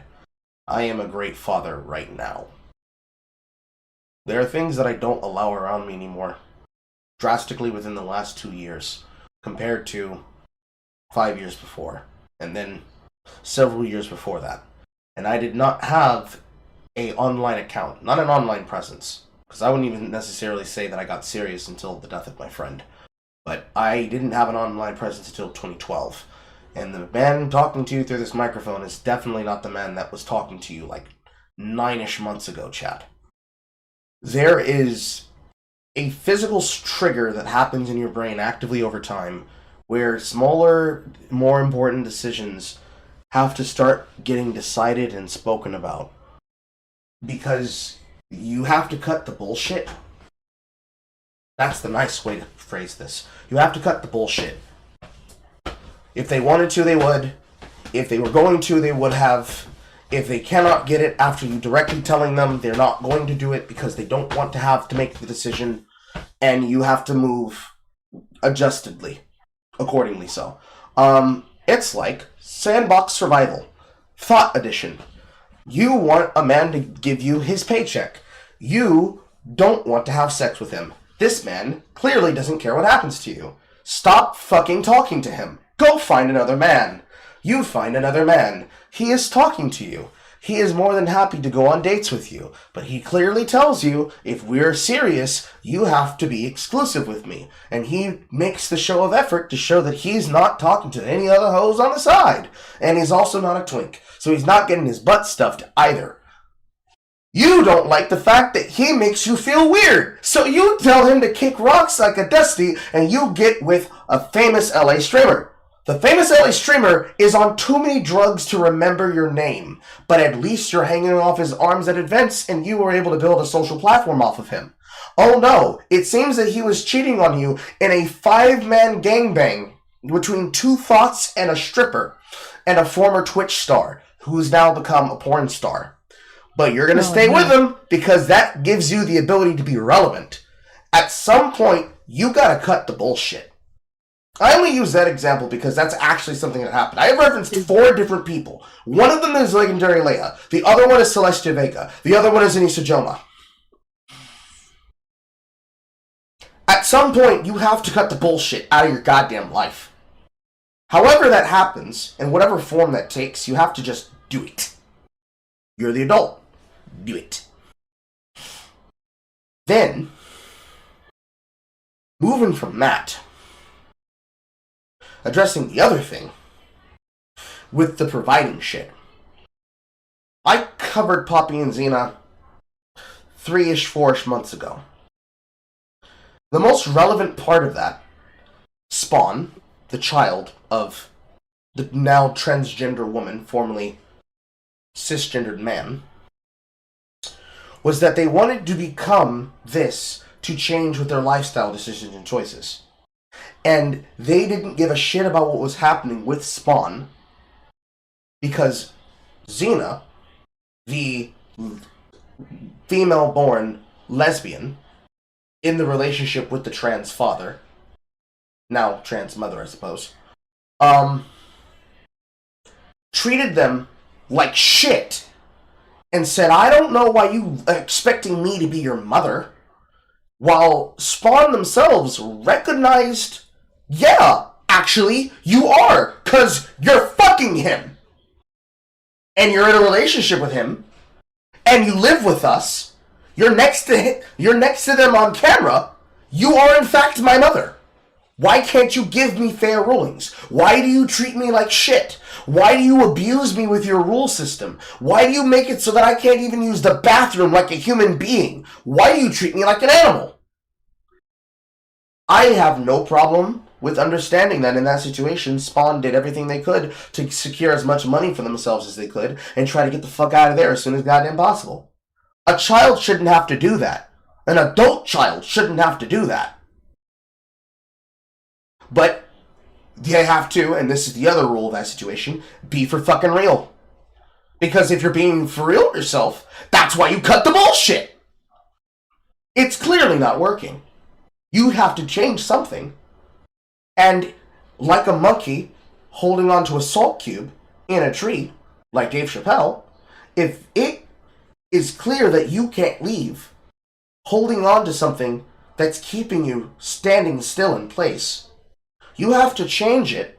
Something about yourself, whatever the problem is, or the circumstance you're in, to leave that circumstance before they come and mount your head on a wall.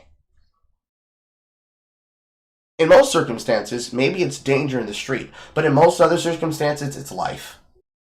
Life is a cruel teacher, and death is a hard lesson, and the exam on death is fucking killer, dude. Oh my god. And the shit and the fucking cram exam for it is not cheap. So you please pay attention. She is not cheap whatsoever.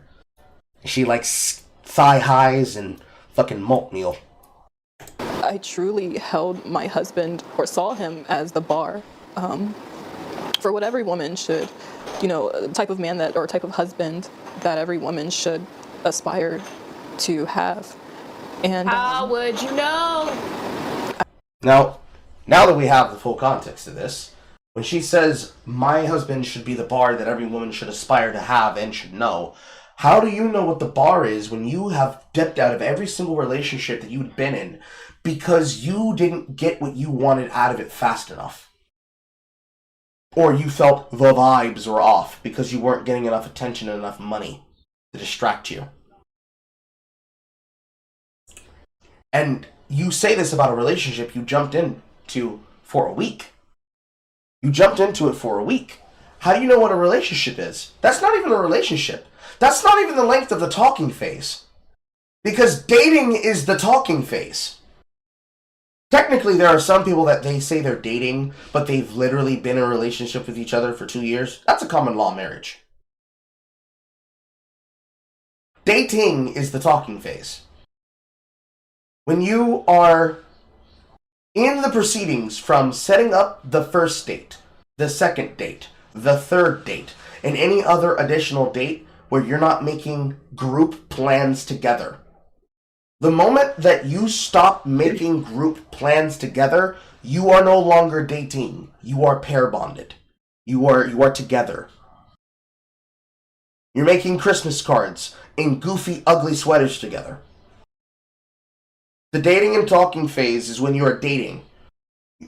Having gone on the date, having had sex with him, having taken his money, having gone on trips with him, moving into his home, that's not dating. And it's not a relationship either.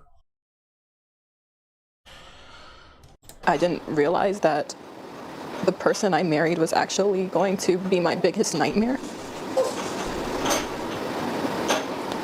So basically, when I first met my husband, as I've already talked about in another video, I think it was my single mom video, I explained, a little bit about how we met, and I really thought that man was my Prince Charming. So when I first met my husband, I thought that he was my Prince Charming. So just a little bit of backstory for this woman. I believe that she was a single mother and she found a provider. She found a rich provider man, and she was teaching women how to find rich provider men, how to become the trophy wife. And she said one of her biggest inspirations was Sprinkle. I happened to come across Shira7 on YouTube, and she completely changed my life. And she basically taught me what a high value man is. And Sprinkle it. I thought that he was my Prince Charming. I thought that he was my knight in shining armor, and he portrayed himself to be this amazing, upright, righteous Christian man, and I believed him.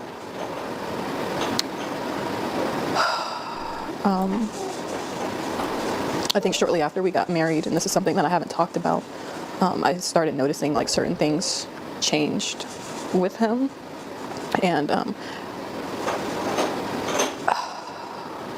I just started to see a few things that I didn't like, but I honestly thought that some of these were things that I could get past. That money, boy, that money be changing people's morals. That money be woo-wee.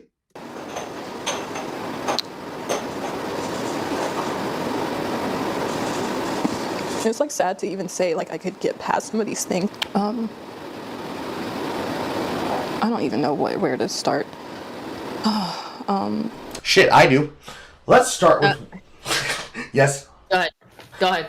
Let's start with the confounding of righteous and religion, with him being a good man and a good provider. You thought that the Bible was going to save you from contemptuous street hounds, when probably some of the most contemptuous people that can abuse you the most will use the religion as a cudgel and a shield, so that they don't have to feel remorse for how evil they are in their actions, while then falling back on half-hearted scripture to justify their behavior. If you think the shit that he's doing to them sexually is going to be bad, imagine when he starts forcing horrible life lessons into them, using poorly worded scripture as justification for why he does it. Instead of do it because I said I'm the father, he starts beating the shit out of your children, and they pull a fucking V for Vendetta, saying some shit like, spare the rod for the child. Zzz! You ain't gonna like that either. And that's fucking stupid that you would think that. Because after us now knowing, this was after you went through eHarmony, why, when you saw him changing shit and fucking around with things to try and make it look like he was still dating people, why didn't you start talking to motherfuckers on the side? Of course, you shouldn't be doing that. You should have the ability to say, no, that's some bullshit. I'm gonna take my ass and my kids the fuck out of here. Why didn't you start entertaining behavior on the side? And start looking for something to contrast it against? You could have fucked around and found a death metal artist who happens to be very, very, very strict about the straight edge lifestyle, who probably doesn't beat the shit out of you, and probably wouldn't sexually assault you. He might. I mean, one of those. We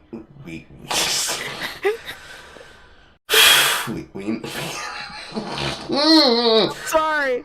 I'm sorry. We know, Seth. He might tell you to put on some nipple clamps, and he might tell you to put the other nipple clamp on his other titty while he's with you, entangled in these hard tack strings. But like, at least he's not beating the shit out of you. At least that's a thing. Hell, maybe even a young scholar would have treated you better. He'll blow out your eardrums at loud rap music from a SoundCloud rapper. And he probably plays way too much and way too many hours of Call of Duty. But at least when he emotionally hurts you, it'll be because he's fucking another girl on the side while he's talking to you on FaceTime. Slightly more fair, slightly more easier.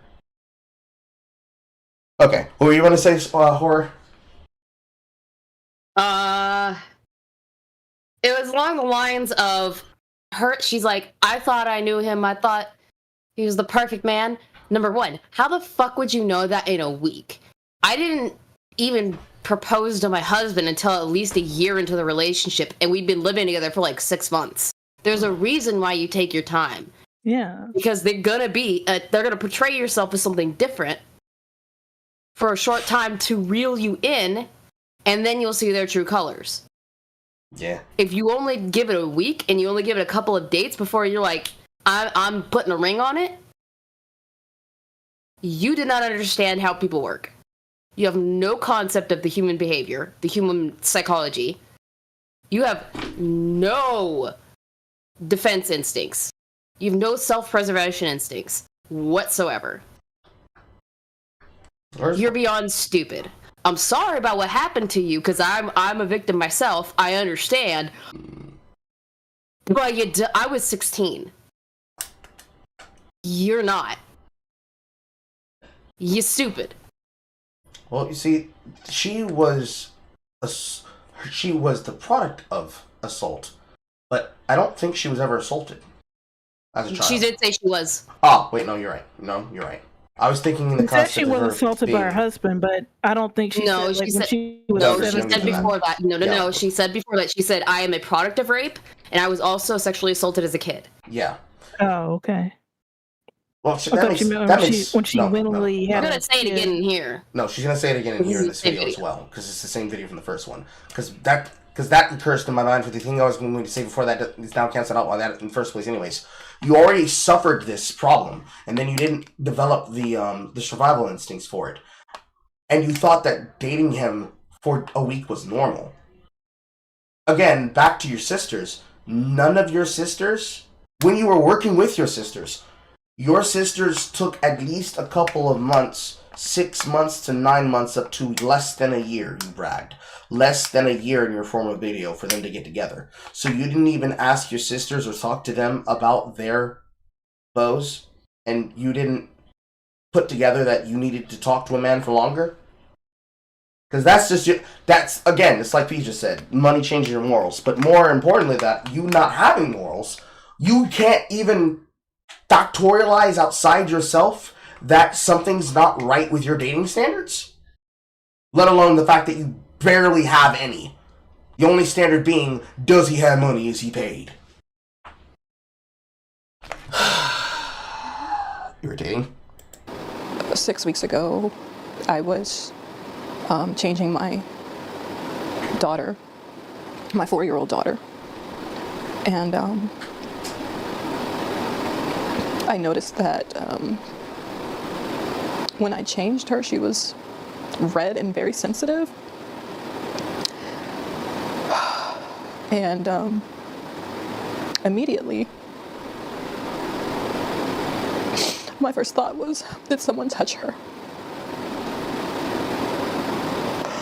Oh, God.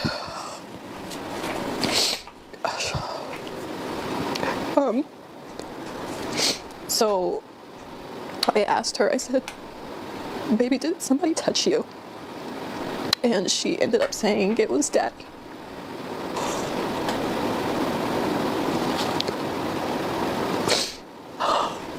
This video should be a message to all the sprinkle, hypergamy provider, trophy wife, broke men are dangerous idiots. A broke man is a dangerous man, and you have no business dating one. And I'm not talking about lavish dates and trips. I'm not talking about having a ridiculous standard and being shallow. I'm talking about the fact that when a man is at a point in his life and he's not able to do the most fundamental things for himself, he is at war with himself. And you will be the punching bag in the war that he is having in his own self. Here's the thing with that. No, you won't be. Because there's a thing that's wired into every single man that comes along with our biological imperative to be cared for and breed. And it's not hurting female creatures. Especially ones that are smaller than us. A man is sooner to turn a knife on himself and destroy his own body before he destroys the temple of another. A man. I'm gonna kind of agree with her. Only because of my own experience. Yeah, my ex, he was a broke bastard, and he was absolutely a danger to me. Depends on the guy. I think that depending on how a man is reared and raised, not accounting for social standards, we're talking about some real Brokeback Deliverance Yellowstone type men that are raised by women who could be considered warlords if they were to be transported back in time about 200 centuries. There's a kind of upbringing, the kind of lesson that gets taught into the mind of particular men, where the words "teach men not to rape" don't even need to occur because it never occurred to them. But it's also not for the lack of lessons that stop them, or the lack of they wouldn't get away with it that stops them. It's the simplicity of, how dare you even think that thought occurred to me? For some of them, they are more willing to turn their anger onto themselves than they are to their others.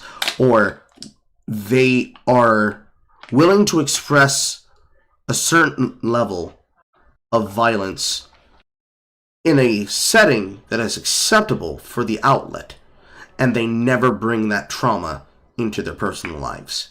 If they do, it is a choice or it is a defensive reflex that they need to unlearn. That is a part of them constantly keeping their hands up in the form of an emotional and mental guard, because they are so used to fighting that they are fighting everyone, including shadows, and sometimes you just happen to be standing in the way of that shadow.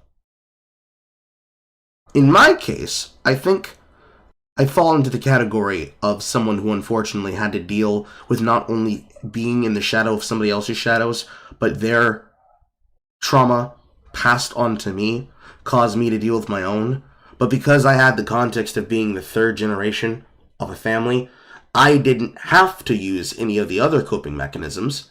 I just dealt with that shit internally until I was able to see proper therapy. And that sometimes came in the self-isolation and the aggressive playing of video games to self-soothe. Because who else is going to listen to me talk to myself other than myself?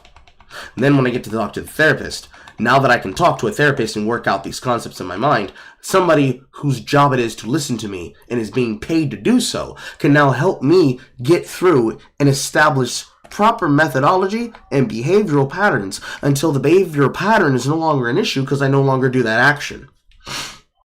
And having unlearned it, I can now move forward with my life. There are not enough men that have that because they had to be held in check by other men, usually their fathers. I would say there are more men that don't do that than do that. And where those men that do that exist, you ain't gotta explain it. Of course. Caveats. But there's women like this that they're willing to say per capita, but they don't really know what they're saying. Because it's not some men in specifics. It's all men in general. You know what I'm saying?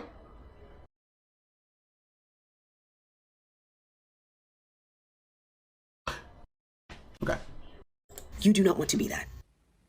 That money isn't more important than a man's morals and character and values. And just because a man has money doesn't mean those morals, those values, his character is good. When you chase a provider, and you're chasing a provider like this, and this is what these women do. They go to specific places where these men are, they dress up, their entire existence is picking a man with money. You're like this. You don't look at everything else around you because you're so hyperfixated. And situations like this can occur and are more likely to occur when you're hyperfixated on one thing. I felt like my world ended on that day.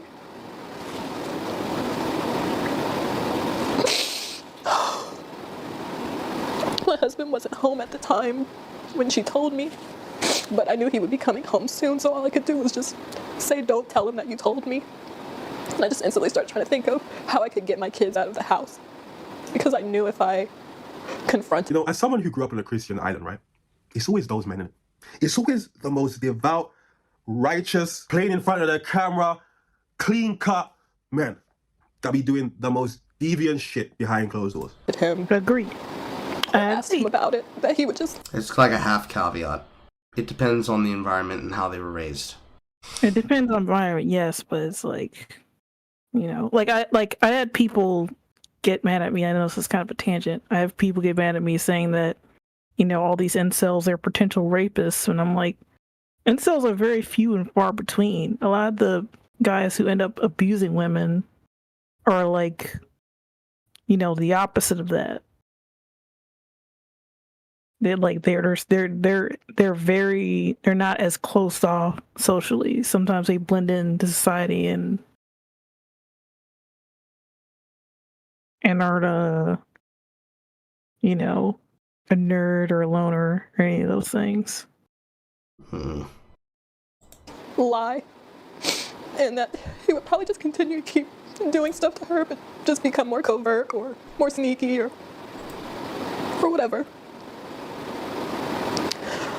As soon as my husband got home, he was actually picking up the boys from school, my two older boys from school. As soon as he got home, I told him that I was gonna go Halloween shopping with my sister because I just needed an excuse to get out of the house with all the kids. And I knew if I said something like, oh, I'm going to the grocery store, that it would be suspicious. Like, why am I bringing all the kids and like packing things, like things that we would need and things like that. So going Halloween shopping was the best thing I could think of to just hurry up and get the kids out of the house. I'm sorry, I had to get myself together. So when I got to the hospital, they basically told me that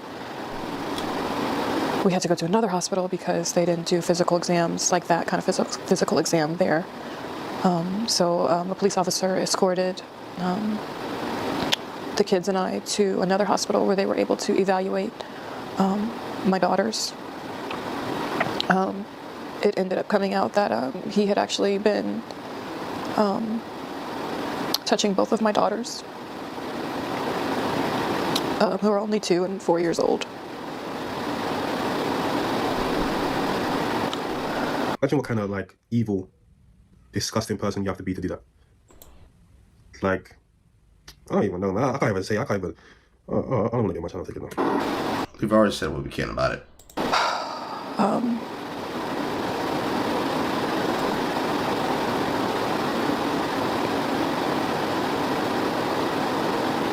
It still feels like a dream.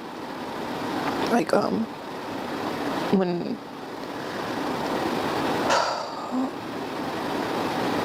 this first happened, I just kept waking up every day and just hoping that this was a dream.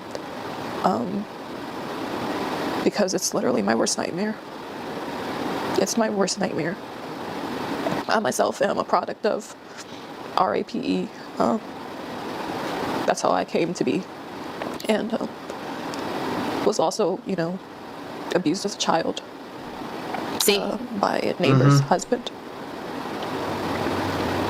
And I just don't get it, bro. Like, it has. That now brings me to ask, where was your mother and your sisters when that happened with your neighbor's husband? How did he get access to you like that? It was Mother doesn't like you. Like, it had to have been some type of babysitting situation. Because how did your mother allow someone to do that to you? Unless, of course, she allowed it to happen because she didn't like you, which case, goddamn. It's a cycle. It's a parental cycle that her mother initiated. It has to be social media. Because as someone who was abused by a child, shouldn't a man's morals be like your number one thing, like his character, who he is as a person? Shouldn't that be the number one thing you look for? Instead of the idea of a provider and a luxury lifestyle? Shouldn't it be, as someone who experienced, social media got everyone tricked. Everyone wants to live a life of luxury. Everybody wants to be like the people they see on the internet. And they're willing to give up things and do things that just don't make sense. I specifically prayed to God that my children would never, ever, ever have to go through this. And I'm just not quite sure how this happened, why this happened.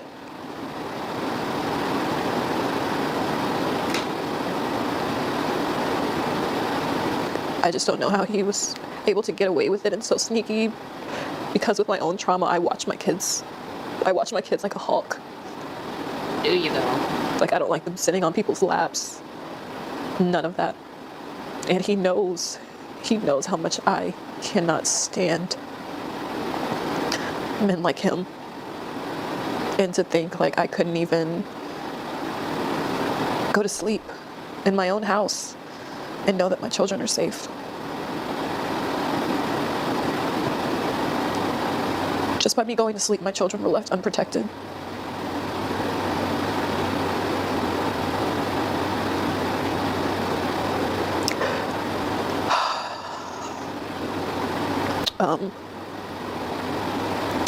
So I don't know what the future of this channel is going to be. I don't know if I'm going to change the name or what. I think you should change everything about the channel.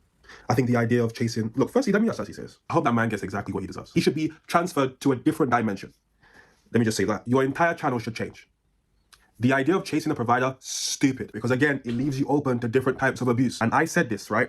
One of her big things is that she was a single mom and she was still able to attract a provider man. What did I say? And these are times where I wish I had an editor to just comb through my videos because I don't remember what video I said it, but I said it for 1,000,000% fact. Why would a man with money and options date a woman with a child? It doesn't make sense. If he can find that same exact woman without a child, why would he pick her with a child? Unless him himself can't have kids or he likes kids. And I absolutely hate that I was proven right. But these blind spots... I think there's a caveat to that, and the caveat to that is that if he can't have kids of his own, why isn't he willing to adopt? I mean, taking on a stepchild is technically adopting, is it not? Yes, it is. There you go. Spots are what can happen when you hyperfixate on one thing, like money. So look, am I blaming the mother for this? Am I blaming this YouTuber? Of course not. It's not her fault. But she must take accountability. She must bear this forever. Knowing that her entire channel is about picking men. And she picked a man that done this? Yeah, forever you must hold this. You must bear this forever. Because it's your job as a parent to protect your child. And when something happens to that child, you have to take accountability. So as I'm editing this video, I've seen this clip, right, on YouTube. I'm going to post a clip after I finish. If everything this guy is saying in the clip is true, I blame her. I give her 50% of the blame. Some of these accusations are crazy. And if they're real, she needs to feel so much guilt for the situation that she's put herself and her children in. Because what that man done to those kids could traumatize them forever. And that's on the decisions that she made, if what this guy is saying is true. Please, welcome back to The New Trophy Wife. You really do not want to know what I think of Isis, the new trophy wife, but because while you tell me the story, here we go. I went from being a single mom to a spoiled housewife in less than 1 year. And you can too. I'm truly heartbroken at the thought that her children were essayed by their own father. But are we going to pretend like these are not things that happen when you're looking for a sponsor instead of a spouse? The new trophy wife has been making poor decisions her entire life. She started having children when she was 17 years old on purpose. The man that she married that ultimately essayed her children was old enough to be her father. You proposing to this man is the worst part of this entire story. You went and bought this man a wedding ring, broke up with the man you were currently with, moved in with this new guy, all based on the love of his wallet. And unfortunately, your baby suffered the consequences of you marrying a perfect stranger. Speaking of which, why don't we know his name? Why haven't we seen his face? If you're going to spread awareness, if you're going to put this man on blast for doing such a horrible thing to your kids, why don't we know his name and why haven't we seen his face? That's a really good question. There's an easy answer. But that's a really good question. Because you'd think if a person is extremely emotional, they'd be like, I was abused by this man. He is called Single Player Carl, but his first 13 middle names are Noel and Lorenzo and... Why don't we know his... Why haven't we at least seen a picture of his face? There's an obvious answer, of course. But it's a good question. Of course, the obvious answer is because she doesn't want to get fucking sued. That, or there's a pending legal case, and even in that case, she's already fucked it by putting this video up. Yes, absolutely. It's already in the court of public opinion. Anything that now goes to discovery that will be brought forth by her side are going to be having to fight an uphill battle over whether or not it is admissible in court because of what she chose to do here. Which...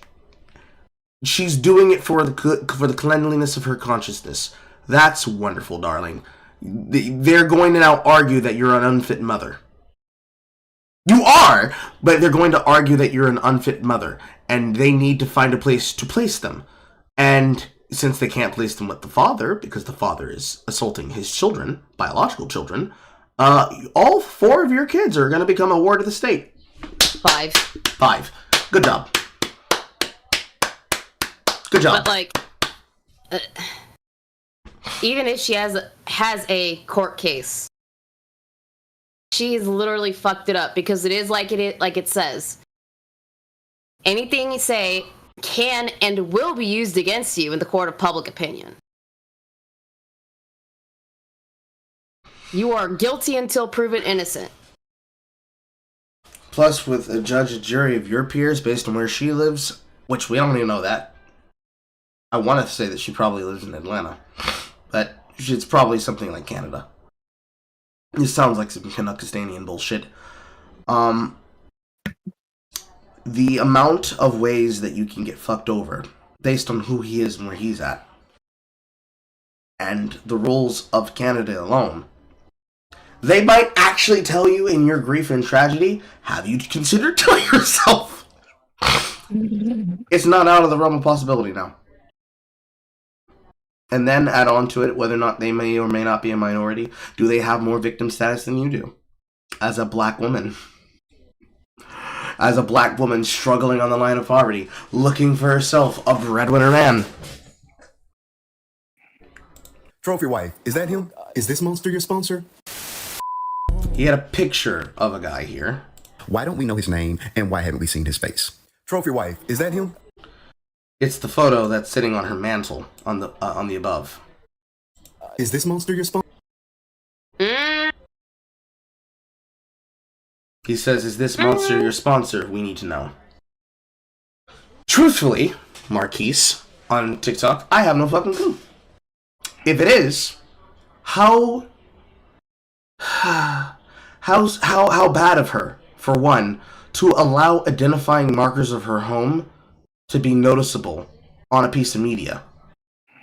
Two, why did you frame your place to record in such a way that you didn't even notice that your wedding photo was sitting on the mantle behind you?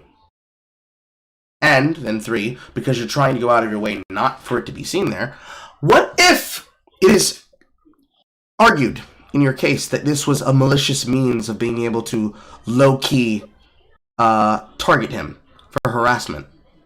This would be another reason that you'd have to private all your videos in the past. Because now, since you've decided to make it knowledge of court opinion, everyone's going to start combing through your content looking for something to talk about. So whatever you leave out now is going to be left up for interpretation. Making it possible and right that you should have probably not said anything publicly. Say something at your deposition, but probably not on your YouTube channel. And I hope that video is not monetized. I hope that video is not monetized. It'd be a moot point, but how much is your... I can check. How much... Do you want me to go check? Sure. Okay. How much... I'll do some recon. How much is your children's pain and suffering worth to you? Because I would hope that somebody at YouTube is going to say you shouldn't be making money off of the potential pain of your family. This ain't no Daddy of Five situation. And Daddy of Five was probably even slightly less egregious. He was abusing the shit out of them for content. He wasn't diddling them. That's more like John and Kate plus 8 and 21 and counting. No, it's like 18 kids count or something. I don't know. It was the later seasons that one of the older siblings, male siblings, was discovered to be assaulting his sisters. And then he like grew up, and then they found all this stuff on his computer later and arrested him or something. I believe so. Yeah, I think it was a Duggar family, and like they knew that this stuff was happening, but they decided to cover it up. Well, just like for all the families, it's monetized, isn't it? Yep. Oh no. I hope ad revenue keeps you warm at night, bitch. Oh.